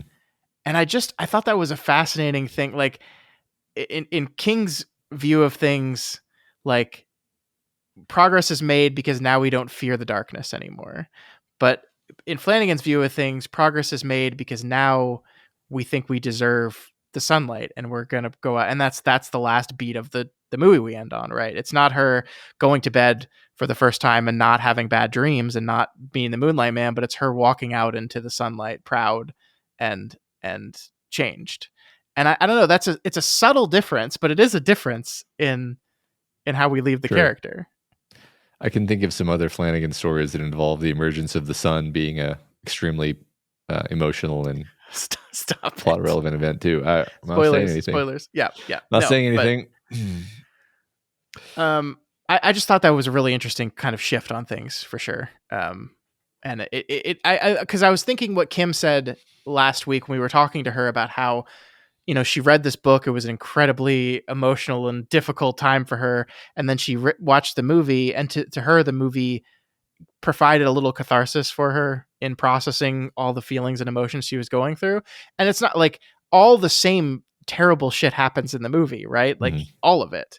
And yet she kind of felt that at the end of the movie. And part of me wonders if it's that final shot and that idea, that central idea of, I think we deserve the sun. I think it is. I totally do. I think it's again, it's not changing the point of the story or anything like that. It's really just framing it in a more tonally positive fashion. Yeah. Which leaves you I mean, I honestly, especially when you're making a movie, which is a thing that people, they sit through an hour and a half, 2 hours, and then they walk away from. Like, it really matters how you wrap that up. It matters more. I dare say it matters more how you wrap that up than it matters in a novel. Because in a novel, you've spent hours and hours with this novel. The way the last page ends is not necessarily going to save it or ruin it. But for a film, I feel like the way the film ends can save it or can ruin it. And just letting you walk out of that theater with a little bit of like, oh, well, she was basically okay. That's, thank God. After putting you through all that, I think it's important, actually. And she says, "You're so much smaller than I remembered," to Jobert. Which, did you catch the time she said that earlier in the movie? I did not. Remind us of what you're talking about. When we first cut back to the flashback and young Jesse walks up to the lake house, that's what she says when she looks at the lake house. She says, "It's so much smaller than I remembered." And then Tom walking by says, "Well, that's because you're bigger." And I love the idea that she says that to Jobert at the end. And why does he seem smaller than her to her now? It's because she's bigger. Yeah. Not physically bigger, but she's grown. Yeah. It's beautiful. I love it. I love it also. We talked about Jobert a little bit, but we haven't talked about the look of him. First of all, the sequence where he first appears in the bedroom is so fucking terrifying. So Flanagan loves to do this thing in his horror. Like Flanagan, not a huge jump scare guy, right? He does them occasionally, but not a huge jump scare guy. But he'll love to do this thing where he'll just put a thing in a scene and call zero attention to it for the longest time to make you, the audience, think you're going insane. Yeah. So like the first moment where Jobert shows up in the room, Jessie wakes up, she looks for the dog, and the camera sweeps across the room, and he's right there in the corner. You can clearly see him. She hasn't noticed him yet, but he's just fucking there. And the first time I watched this movie, I was like, what the fuck is that? What is that? And then of course, like the scene goes on from there. And then, she sees him, he steps out. I think surprisingly that in this first moment, as compared to the book, like we see a whole lot more of him. Like he steps forward. We get a very good look at what this guy looks like in the first part. And I think this is, again, just economy of storytelling. We don't have time. We still get to play the game of whether he existed or not, but we get to see him in all his terrifying glory. Yeah, I love it. This is maybe my if I had to pick one favorite thing about the way Flanagan does horror, and we talked about this on previous movies too, it's the way that he treats darkness, Mm-hmm. where I still don't know what it is exactly. I should just like research like what exactly is it that he's doing differently. But it's like the way he treats darkness is just much closer to the way the human eye actually perceives darkness. And yeah, like you pan across this room, and it's dark. It's actually dark the way an actual human eye would see it, not the way I feel like most filmmakers would depict it, because it's almost like they're like, oh no, we don't want it to actually seem dark. We need to open up the shutter, and we need to have a soft light over here that we're pretending is not there, but it actually is, so that there's some illumination. But it's like, no, the horror of the darkness comes from the fact that you can't see what the fuck is there. So so that actually has to be done in camera, and it has to work, and it's perfect. It's the thing that he does in Absentia, the thing that he does in Midnight Mass later, and he does it perfectly here, where, like you said, it's like is there a she's not reacting. Wait, does she see it? She sees it. Oh shit. Like you're it's moving now. Yeah. It's moving, yeah. And you're with her, and it's just great. I love that so much. Yeah, because I mean, this was a moment that I thought the book did such a great job of like instilling the fear and the feeling of you wake up and you see in the corner of your room something that just kind of looks like a person, but you're not 100% sure. That was such a great moment in the book. Like I remember we talked pretty extensively about that and how much it scared us. And it's like how you have to pull that off, and it's not easy to pull that off. And yet, I think this moment perfectly captured that idea of just like there's a shadowy object in the and it's so funny because like I think he's cheating a little bit because after the scene ends and she opens her eyes and he's gone, and this is right before Gerald's hand appears on the bed and we go to the flashback. When she opens her eyes and we look around the room again, it's brighter than it was the first time she opened her eyes, and we see him in the corner. And maybe like you could just call that is we're kind of in her POV here, and maybe that's just her eyes hadn't adjusted to the darkness yet. Maybe I don't know. I think he just makes the room slightly darker in the shot where Joe Bear's hiding in the corner, and then he makes it slightly less dark in the shot where Joe Bear's gone, because he wants to sell the idea that no, he's truly gone. Yeah. But maybe a little bit cheating, or let's call it movie magic. Yeah, and you could also just call it like Jesse's wishful perceptions. Sure. No, that's fair. Influencing the way she sees stuff. The choice in that scene, like, talk about scary though. It wasn't just the fact that we saw this guy in the corner, and then the guy in the corner moved forward. Then Jessie shuts her eyes. And the second Jessie shuts her eyes, Flanagan says, "Guess what, viewer? You don't get to see the Moonlight Man anymore. When you last saw him, you saw his shadow start to move towards the bed. But now I'm going to position my camera where you can't see if he's there or not. And we're just going to sit on this wonderful Bruce Greenwood monologue as he's whispering in her ear as her eyes are closed. And is Joe Bear still there? I don't know. Yeah, he could be. She could open her eyes and he's right there. Right. But we don't get to see until she looks, and it's wonderful. And also, like just like the whisper monologue from Greenwood is it's so good.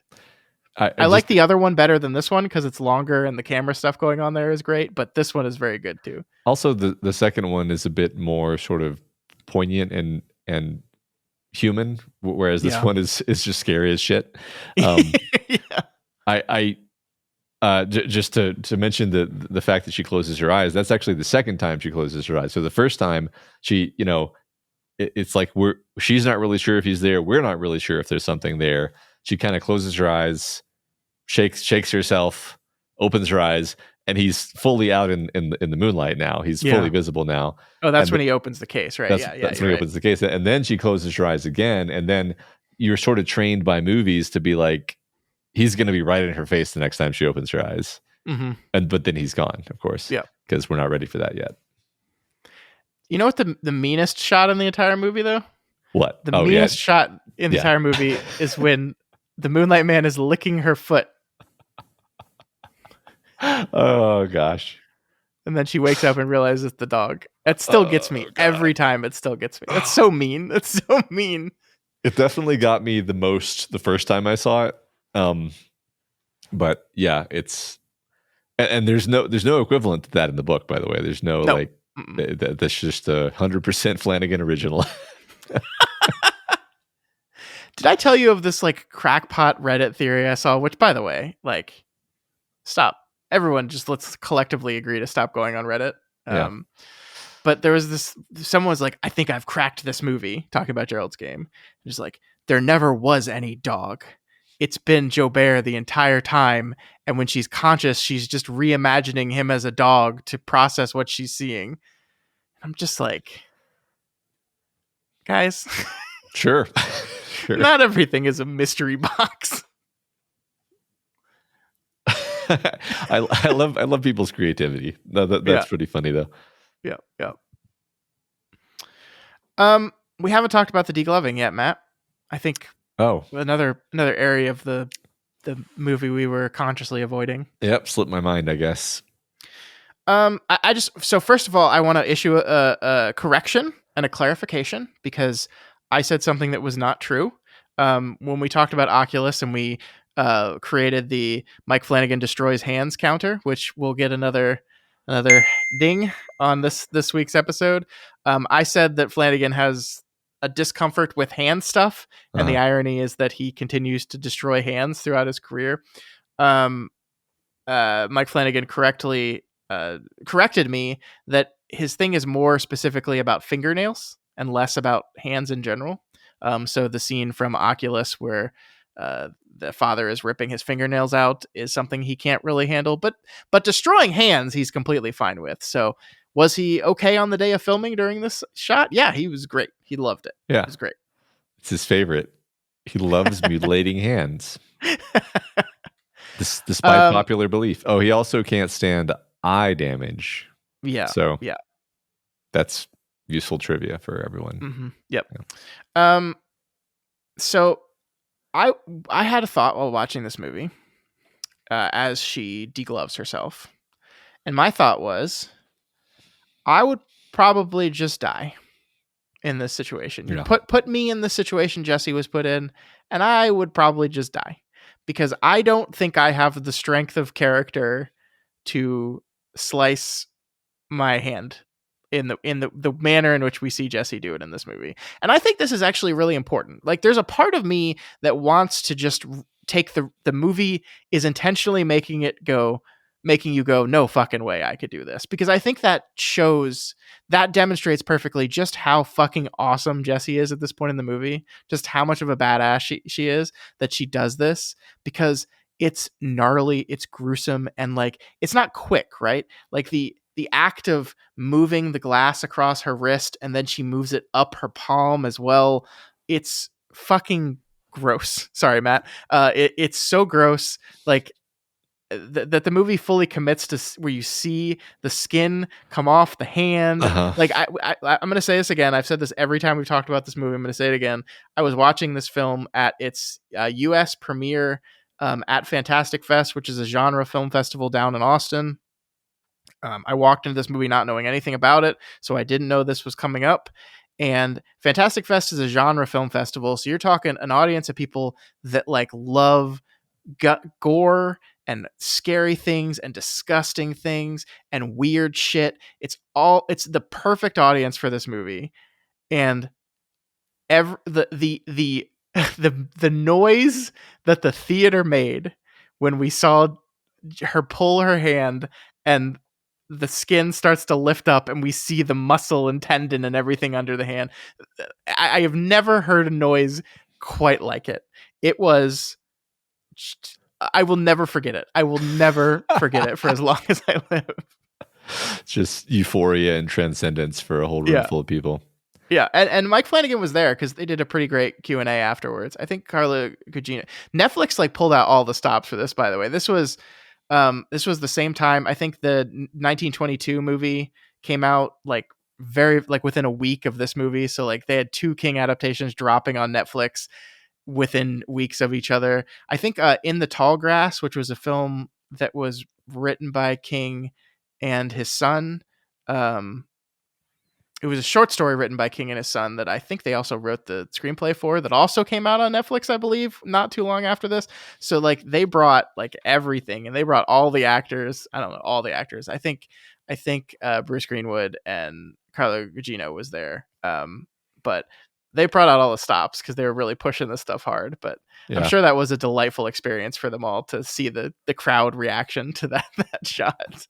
What did you think of it? How did you like the degloving? Like I said before, I can't really watch it. I've watched this movie 3 times, and I have not watched the entire scene.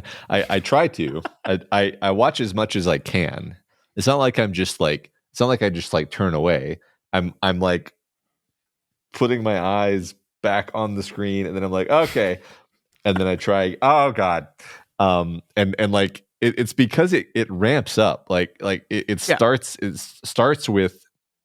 She's just broken the glass and she's cut her hand, which is already like a 7 out of 10 on my like, I am having problems watching this. And then she does the thing that you mentioned where she's like grinding her wrist into the edge and cutting deeper and deeper. And you're just like, it's enough. We're good. You can stop. That's good. And she just keeps doing it and screaming.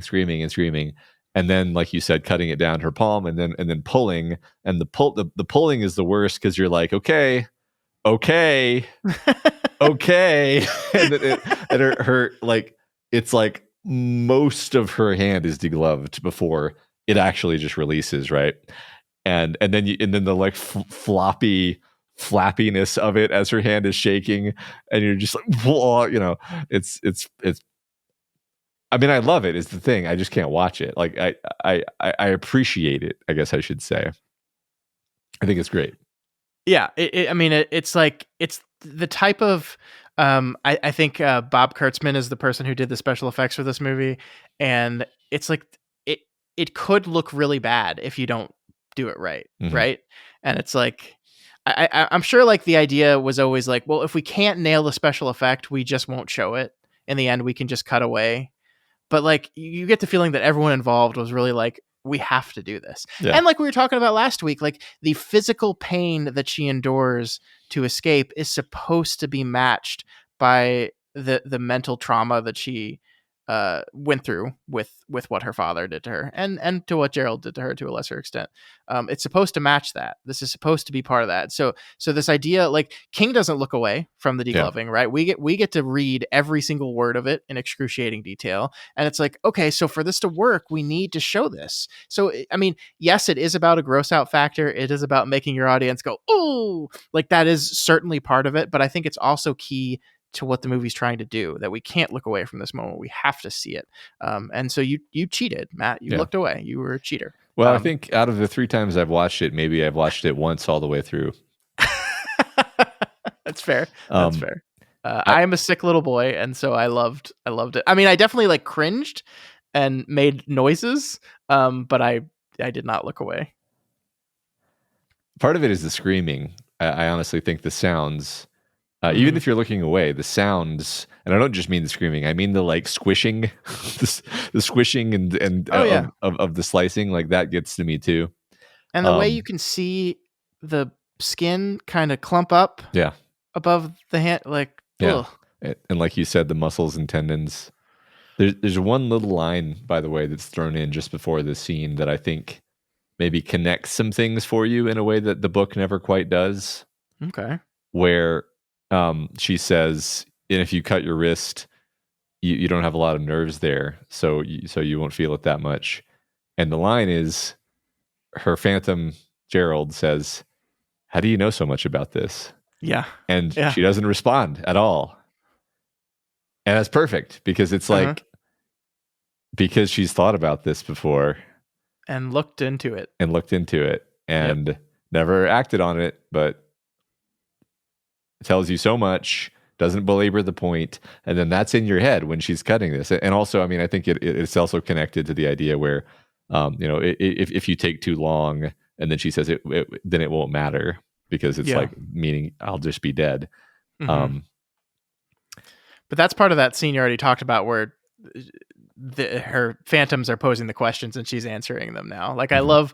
I love like Gerald is playing the excuse maker of like, this will never work, and it's Mhm. like your hands barely work, you can't do this. And then when that doesn't work, he shifts to you haven't used your feet in a day and a half, they're not going to work. And I love her response, which is like, if my hands pull this off, my legs better well fucking do their job. Yeah. I just it's all so good. Yeah. Yeah. Yeah. I so I mean, gosh, it's all part of it's good, and like we do a very similar thing to the movie or to the book in which she wraps it up with a pad, which Yeah. again I think is very important. Um, Y- it's great. You know, I don't know if this is interesting, but I thought it was kind of funny that since the last time I watched this movie, sorry, since the first time I watched this movie, I just fabricated a whole ass memory. And what I mean Interesting. is that I like thought that we had a flashback to the scene where he's telling the joke about a life support system for a cunt. I thought that was a flashback. I Hmm. had like a picture of it in my head, and it's just a thing that he's describing. Actually, Yeah. I don't know if anybody cares, but it's just funny how it was so vividly. I think here's why I want to share this. It was so vividly drawn in the scene by the dialogue that I just imagined it. Yeah. I just imagined this happening, and then later just was convinced that actually happened and was part of the movie, which maybe says something about the quality of the dialogue, perhaps. I think so. I think so. I think you're right on with that. It is a very just the way that Bruce Greenwood is. Yeah. There's the way he's not only the way the dialogue is written, but the way he's performing it. Yeah, yeah. It like perfectly. It reminds me of like I wonder if this was part of the conversations he and Flanagan were having. Like you know, you go to those like one man theater shows where they're like, let me set the scene for you, and and it's like a very very talented actor, very talented performer that just does a really good job. But they're on the stage, and so everything has to be visualized by you, the listener, and they just kind of perfectly build that scene for you. I think Hmm. that's what it reminds me of. Totally, I agree. I wanted to talk to you briefly about the line of no maternal instinct. So there's this line about halfway through the movie where um, Gerald, Phantom Gerald, accuses Jesse of not having any maternal instinct, and this is something that happened in the book as well. Um, and we didn't talk about it with the book, and I kind of wish we had, because I think it's really interesting, especially in the context of this movie, which I think does change things around. Where there's this idea, I was like, no paternal instinct is like, well, it was Gerald's career was always important, and we never really got to it, and that I think that's the excuse that's given in the book. The adaptation changes some stuff around. The big thing that it changes with the children is that Jessie is the oldest one. That Hmm. like in the book, Jessie is the middle child. She has an older sister named Maddie, and she has a younger brother. In the movie, Jessie is the eldest. And I was thinking about this when you mentioned um, Kate Siegel's character who's pregnant. Who, by the way, that's Kate Siegel is actually pregnant in the scene. That is her and Mike Flanagan's son, I believe, um, in that belly.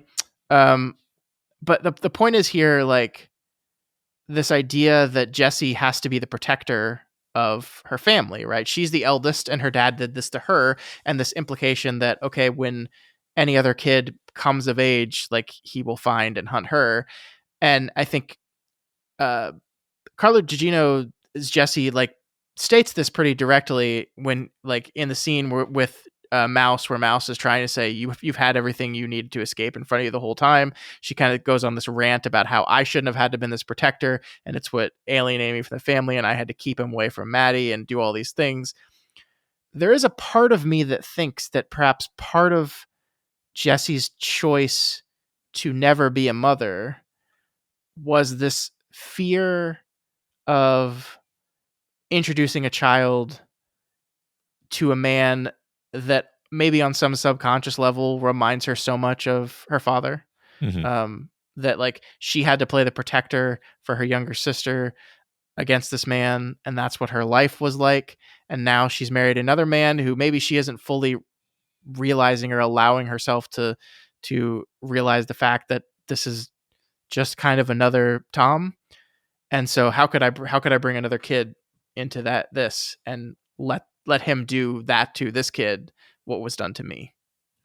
That just makes perfect sense to me. I don't really have anything to add. It's just, yeah, that I agree with you. That's not particularly in the book. Yeah. I don't think we even particularly thought it was subtextual, but the way the movie is set up, I think it suggests that much more directly. Mm-hmm. And I like that interpretation. Yeah. Yeah. Yeah.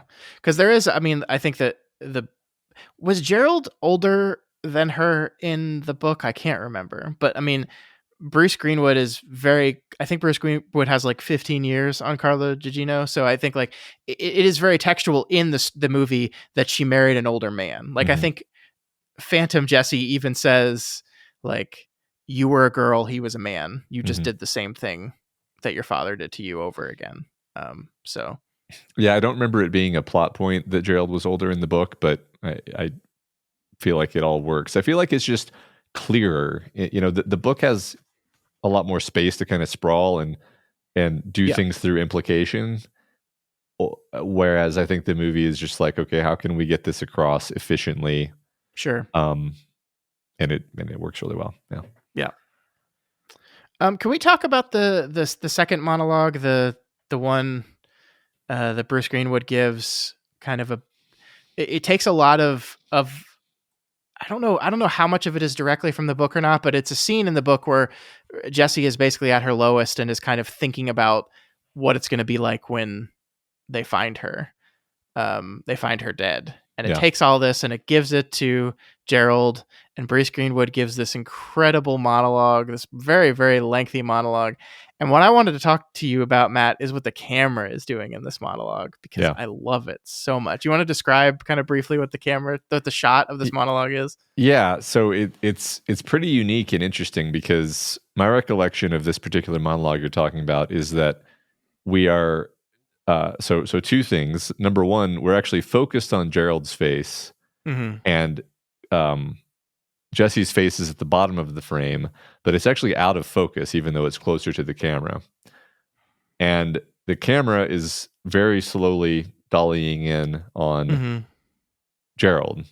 And then once it gets a certain point, which is kind of close to the point when her face is going to be out of frame anyway, it tilts to the left and just continues to track in. That's my recollection. Let me know if I got anything wrong there. But you're really right there. It's this very slow push in, and then with a tilt, where it basically goes Dutch, and you kind of lose track of where you are tilt wise, because it zooms in so close that you don't have the reference of the room around you anymore. It's just it's Gerald laying down on the bed, kind of on his side, whispering to Jessie as she's laying there.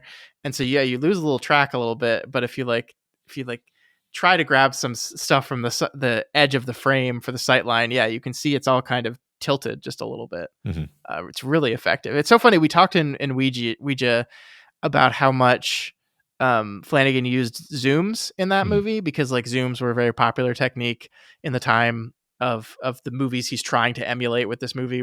And he does a lot of, it's not zooms, it's the way you do it in the present day, which is, it's not a zoom, it's just a push in. I think he said in his answer to one of the questions that all of like this entire movie was shot on crane. They're just like, the camera was on a crane the entire time, and they could fly walls in and out when they needed everything. So it's literally just the camera moving closer to the subject, but he does it a lot, and it's very, very effective, and none so much as I think in this monologue, which I just found, I mean, it's brutal and sad and entrancing. Yeah. I think earlier you called it like a whispery monologue. Yeah. And it's interesting.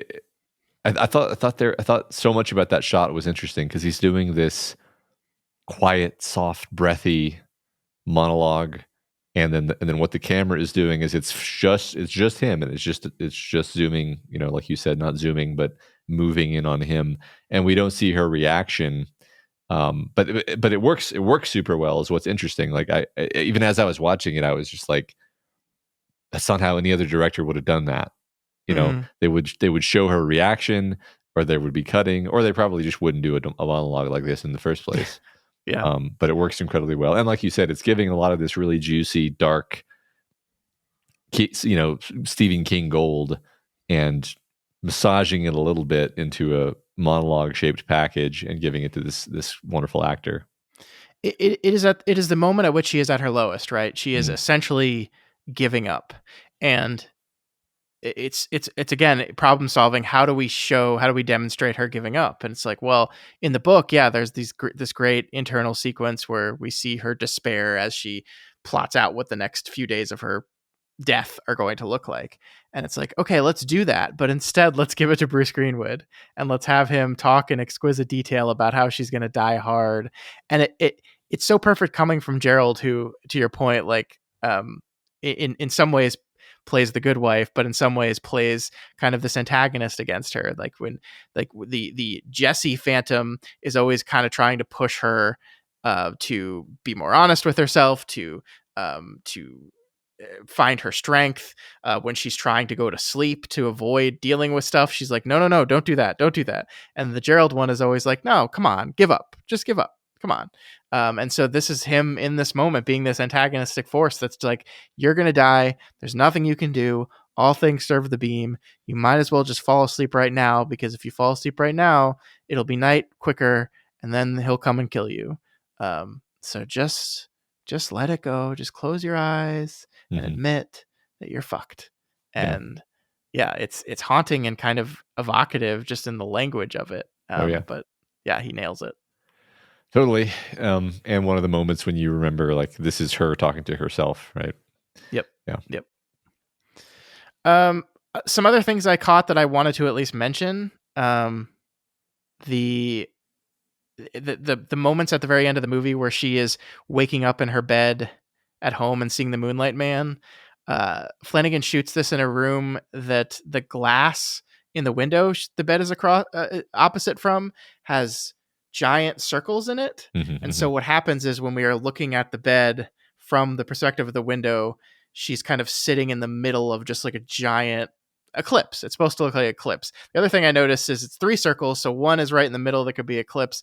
On the side are 2 more circles because it's like 3 stack that are in right on the parts of the bed frame that she's sitting in, the headboard that she would have been handcuffed to. So it's like just perfectly representing this idea that she's escaped the cuffs, escaped the bed, but she's still there. Yeah. Just in case people aren't visualizing this automatically, like the idea is that it sort of looks like the shadows of arms sticking up to the sides. Yeah. I hope we'll just cut to it and you'll see it. Yeah. It's great. I love that. I love that part.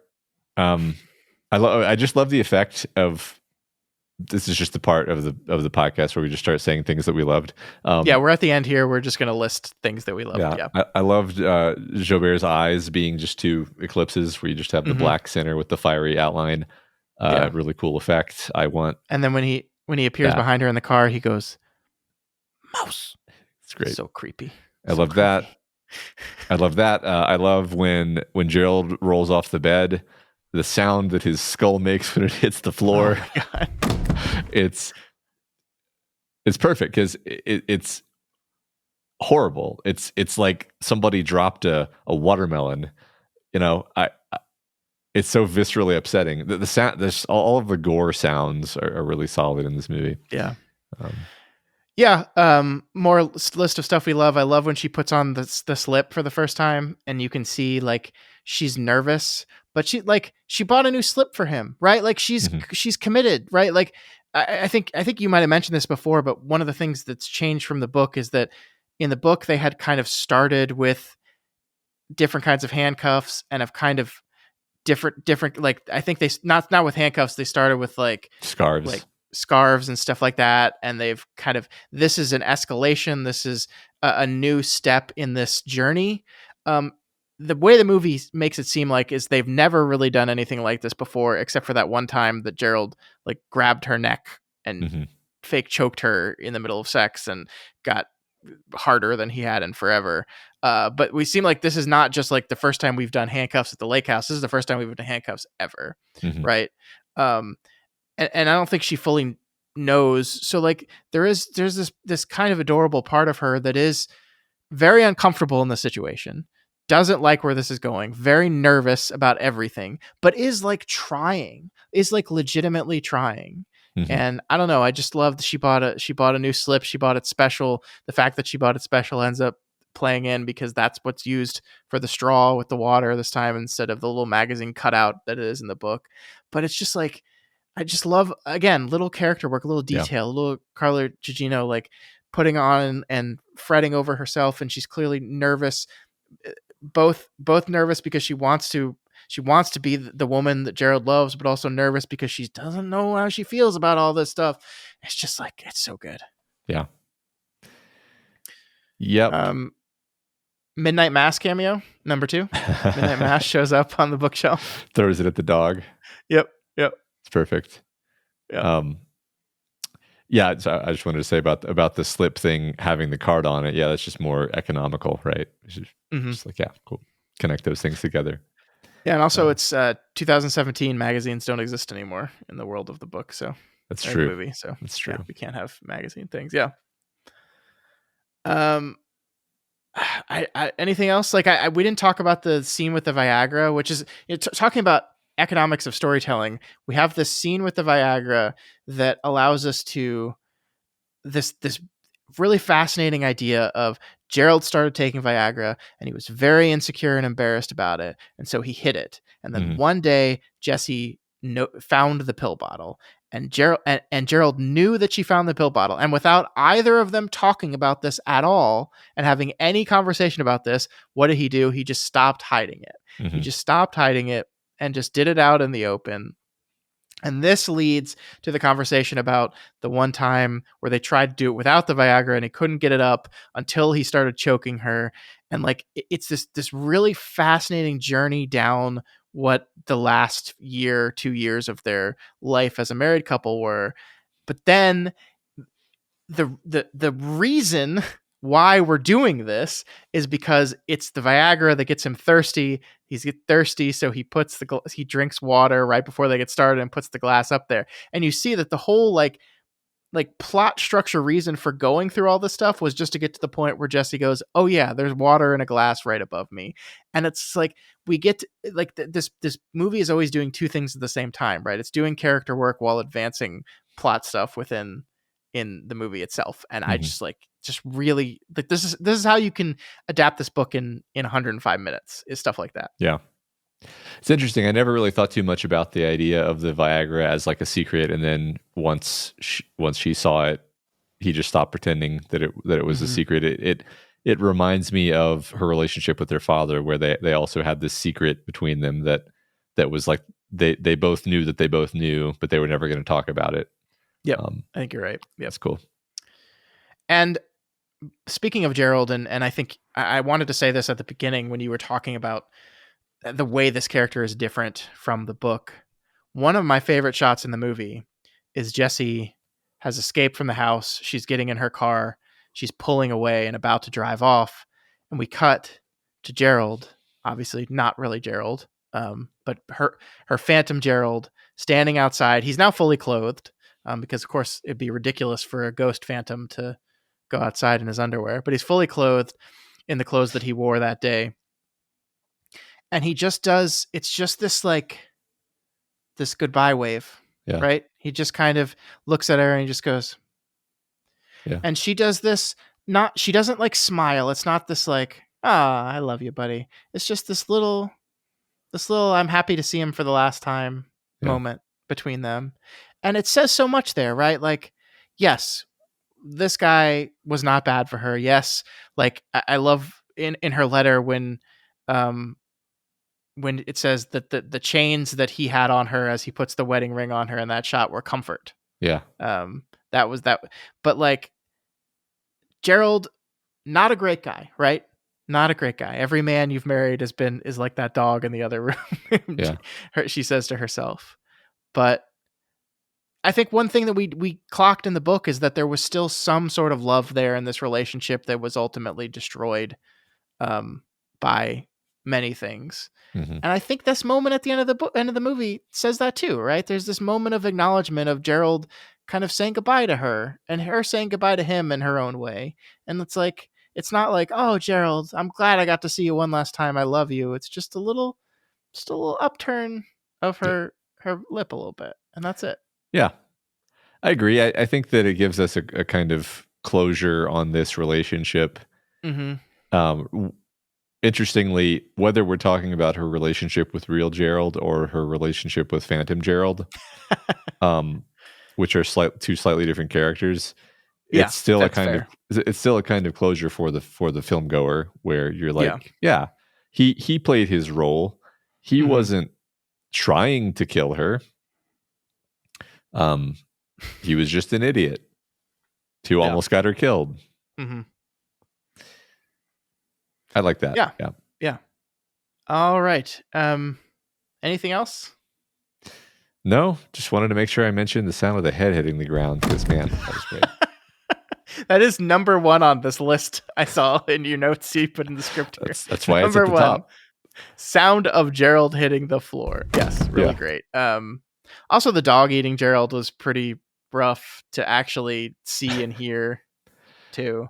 Also, like, in the book, the dog had the decency of like ripping off a piece of Gerald and then like going into the hallway for some privacy. Mm-hmm. And in the movie, dog's like, yeah, I'm just gonna rip off a piece and then I'm just gonna sit here in perfect view of you and just chow down. Doesn't that kind of seem like more dog behavior, though, to be like, I think you're right. That's funny.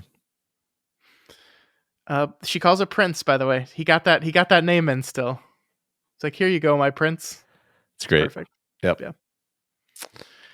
All right. Well, I think that's Gerald's Game, man. I think so. I think we hit all the major points. Yeah. It's a great movie.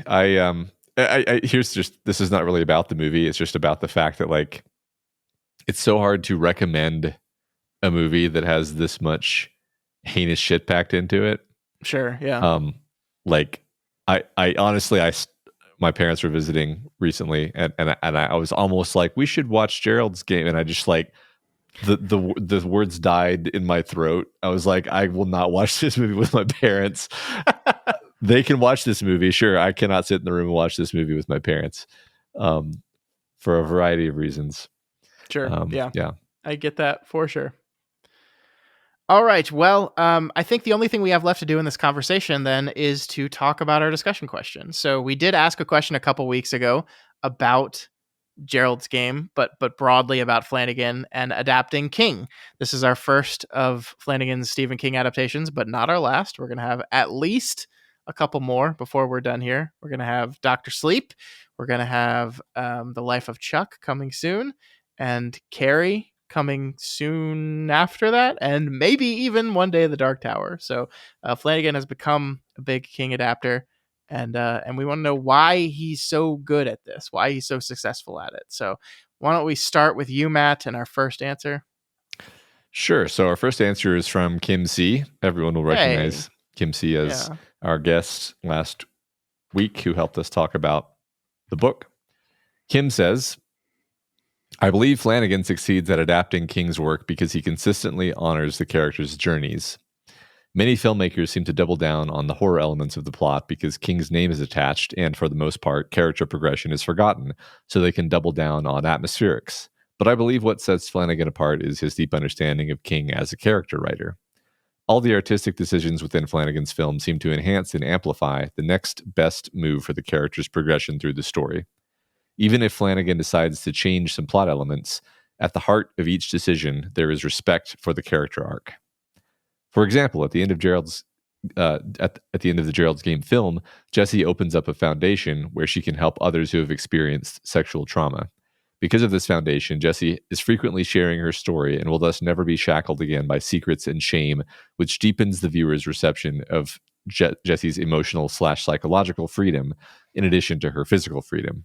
This detail didn't happen in the novel, but this example shows that Flanagan's work consistently honors King's characters by making them the focus of the film and letting the plot enhance where the characters need to be by the end of the story. Yeah, I love that. I think that's 100% correct.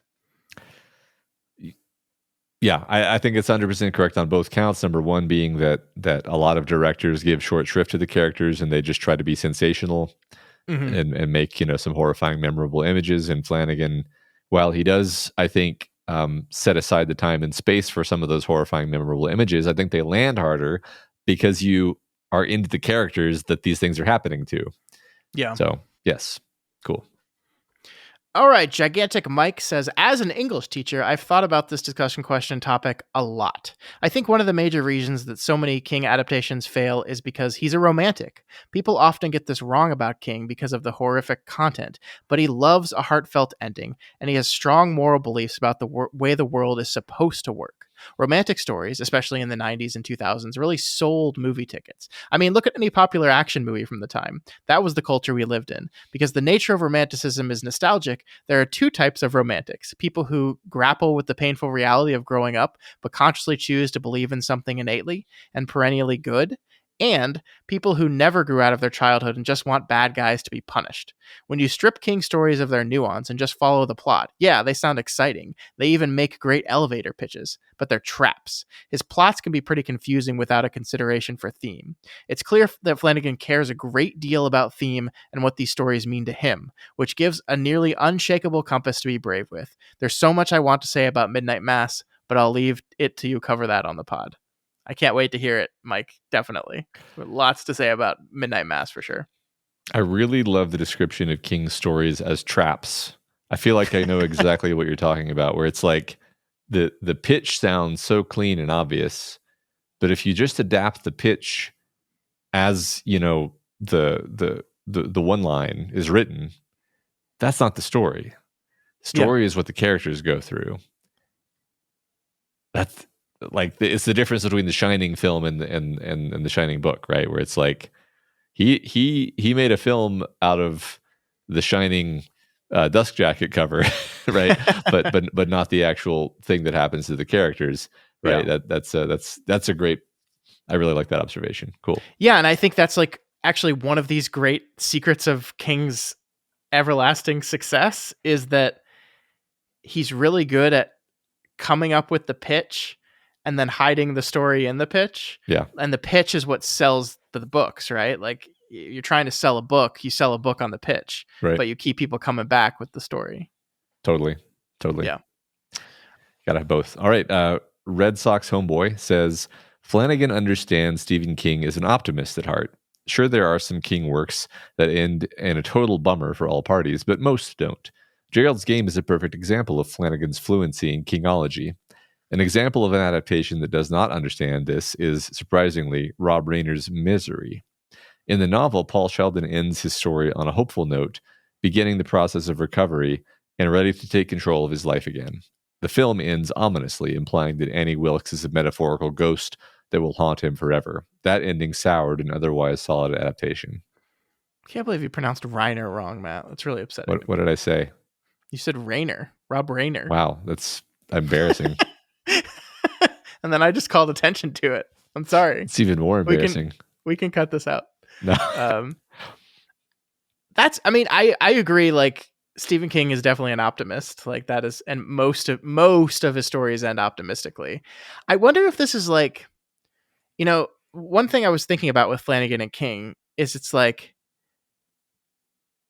this. I'm trying to think of a way to word this. This doesn't sound dismissive, but like, is it that Flanagan fully understands exactly what Stephen King is doing, or is it just that like it just so happens that we got this kind of perfect pairing of he's just the exact same kind of storyteller, not the exact same kind of storyteller, but like, does Flanagan understand that Stephen King is an optimist at heart, or is Flanagan just an optimist at heart? And that's just what he's going to do. You know what I mean?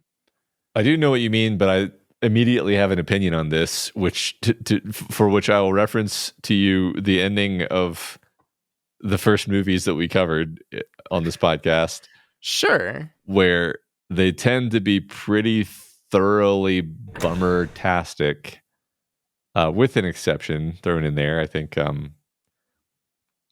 Hush was not 100% bummertastic. Yeah. This is a new phrase. Bummertastic. It's my new catchphrase as of 30 seconds ago. But I also don't think it's correct to say, oh, Flanagan is a pessimist. It's like, no, that's not it either. I think they're both just like very, very concerned about humanity, and like they want to tell human stories. Yeah, and you can tell human stories that are romantic, where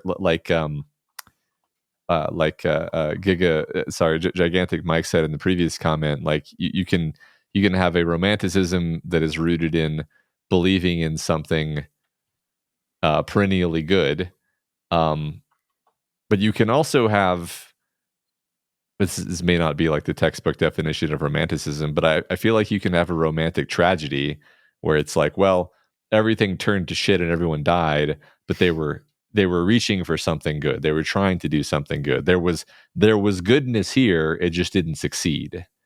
That I feel like that's a kind of, romance. I mean, a lot of tragedies are romances, and romances are tragedies. So I don't think I'm totally off base here. No, I don't think so. Cool. But cool. It's funny. I was slightly taken aback that you thought the ending of Misery was a misstep, Red Sox homeboy, because I've always thought that was a great like stinger. But I actually take your point that it's a stinger that kind of betrays the story a little bit. So I'll buy I get that. Yeah. All right, next we have Vonnegut's Ghost, who says, watching Flanagan these last weeks, I've begun to wonder where different Flanaganisms will find their way into the totally eventual Dark Tower. 90-degree camera turn? I'm sure it will be in there, but not sure where. Could almost be anywhere. I'm going with the Dutch Hill House speaking ring scene. Cheating because I think King already puts it in the text. Glowing eyes? Everyone is haunted? It could be anywhere and everywhere. Mirrors playing tricks? Roland's mother's bedchamber? Another gimme, perhaps. Hamish Linklater monologuing as the Man in Black? I think Flanagan's Wizard and Glass is going to be heartbreaking, right in his wheelhouse. I have no idea what all the gunfight looks like to Flanagan. Can't wait to find out. Yeah, that's fun. There was no 90-degree flip in this movie, I don't think. I think there was just the slow tilt of that monologue scene. Mm-hmm. So he doesn't always do it. I wouldn't be surprised if there was one, though, because there's a lot of like lying down on the bed, but I can't think of one off the top of my head. I was paying attention. I mean, I certainly leave room for me just missing it, but I didn't see it myself. I feel like I would have noticed it. I feel like there's Flanagan doesn't often do like straightforward action, but I feel like there's some pretty straightforward action in Dr. Sleep, which is pretty great. So I'm excited about some gunfights for sure. Me too. One thing, the messing with mirrors thing, forgot the one thing I wanted to say for people that don't know or didn't recognize it. The bed frame in Gerald's game that Jesse is tied to was, I believe, created from by the same person who made the Lasser glass, and possibly even part of one of the Lasser glass from Oculus's frames. So if it looked familiar to you, that's why it is. That's how Flanagan snuck the Lasser glass cameo in Gerald's game. It's the bed. Upsetting. I hate that mirror. All right. Everywhere. Finally, from Warder Wannabe, I see you. Wheel of Time. I just finished this episode and loved it. It's been many years since I read this book, so the combination of insightful analysis from our heroes and recalling the genuine discomfort and horror I experienced reading it the first time was unique in my years listening to you guys. My own personal headcanon regarding the Moonlight Man not killing Jesse and being male-focused is he didn't kill her because she was never the target. He likes men, dead men. There's one right there on the floor, easy to take out. I think he wanted to motivate her to escape so he could have what he came for, dinner and a shag with Gerald. Yeah, I think that's right. Yeah. I don't think quite an answer to the discussion question, but it's good to see new commenters. I think there's a new comment, someone we hadn't seen before, right? Yeah. So thank you so much. I agree with you. That's upsetting. No, that's funny. I was like processing that. I was like, oh my God, That's true. So I guess there's something we didn't talk about, but in the movie specifically, like, so he doesn't wear a necklace of penises in the movie. Unfortunately, I was really looking forward to see that visualized. What we do see is he's wearing an ear. I think he maybe wears an ear necklace, and I think the implication of the movie is that some of what she thought was the dog doing to Gerald was actually him cutting pieces of Gerald off. I think so, because when you see Gerald, when she finally when she falls at the end and then wakes up, she's like lying right next to him, and you finally get a look at Gerald for the first time, and like huge amounts of his face and head and everything are missing, and yeah, I think that's implication. Yep. All right, cool. I don't think we're gonna have a discussion question for next week because it'll be like, this is so, Matt, it's so weird. It'll be not the first episode of Hill House, but look, we're not going to have a discussion question for a couple weeks because we've messed this up, but we'll be back next week with a discussion question that you guys can answer in however many weeks after that it comes. Jesus, we'll get better at this eventually, I promise. Yep. But next week's episode, we'll see us shift gears once again. We're going to enter our coverage of The Haunting of Hill House.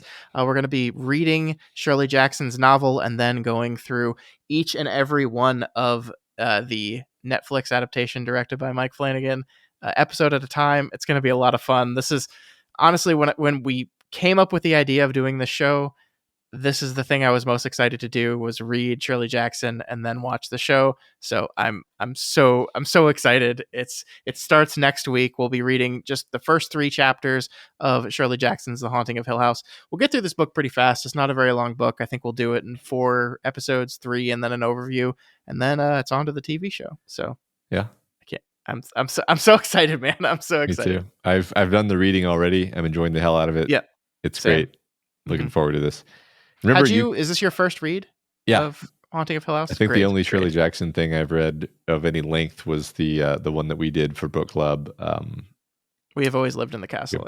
We've always lived in the castle, which we liked a lot, obviously. Cool. Remember, you can reach us via email at flanaganswakepod@gmail.com, on Twitter at flanaganswake19, on Instagram at doofmedia, on Blue Sky at flanaganswakepod, and probably the best place to answer that discussion question is the subreddit at reddit.com/r/doofmedia. Don't go to Reddit, just go to our subreddit and then leave. Definitely don't go to Reddit, and you can see people mad that Carrie is casting. And well, like we said, ignore these people.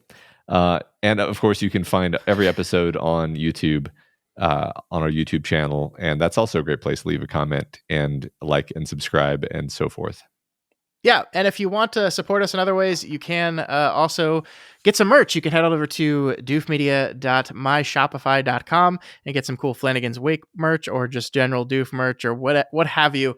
There's cool stuff there: coffee mugs, shirts, stuff. It's all good. It's all fun. I have my own collection and really enjoy it. So check that out: doofmedia.myshopify.com. And also, another great way to support us is over on our Patreon at patreon.com/doofmedia. We've been releasing a monthly series where we review and discuss the TV show from month by month. And I got some positive feedback on that show recently. People seem to be enjoying it. So if you want to support us and get access to those bonus podcasts, then head on over there. I didn't get, where did you get the positive feedback from? That's because your real life friends aren't also podcast listeners. I want friends. Yeah, I've been recommending that to you as a thing that you could have. I'm working on it, okay? I'm really busy. I know. If you cannot afford to donate right now, that is absolutely okay. It always helps sharing the podcast. Just, getting friends maybe and talking to them about the podcast. That's what I've been trying to do for 39 years. It's not going so well. And you can, of course, continue to send us rating and reviews. This week's review comes from Herd Forestry. have we read? We might have read this one already. I'm sorry, but I'm going to read it again. Better than ever. Scott and Matt are back with a fantastic new show. The best of Kingslingers now includes video and mixed media. Their in-depth analysis of movies, TV shows, and books has kept me a fan of theirs for over 5 years, and I keep coming back for more. Can't wait for the next 100 episodes of Long Days and Pleasant Nights. That felt very familiar as I said it, so sorry if I read it already, but we'll get another one next week. But thank you, Herd Forestry, and thank you, everyone else who continues to leave those rating and reviews. We really do appreciate them. And thank you, Mike Flanagan, for taking the time to answer our dumb email questions about your great movie. We really appreciate that. Yes, thank you so much. I think they improved the conversation here. 100%. 100%. All right, folks, we'll see you back here next week for The Haunting of Hill House. Until then, rest in peace, Mr. Flanagan. I just thanked him and then I killed him. Then you killed him. Damn it. It's a sacrifice. Yeah.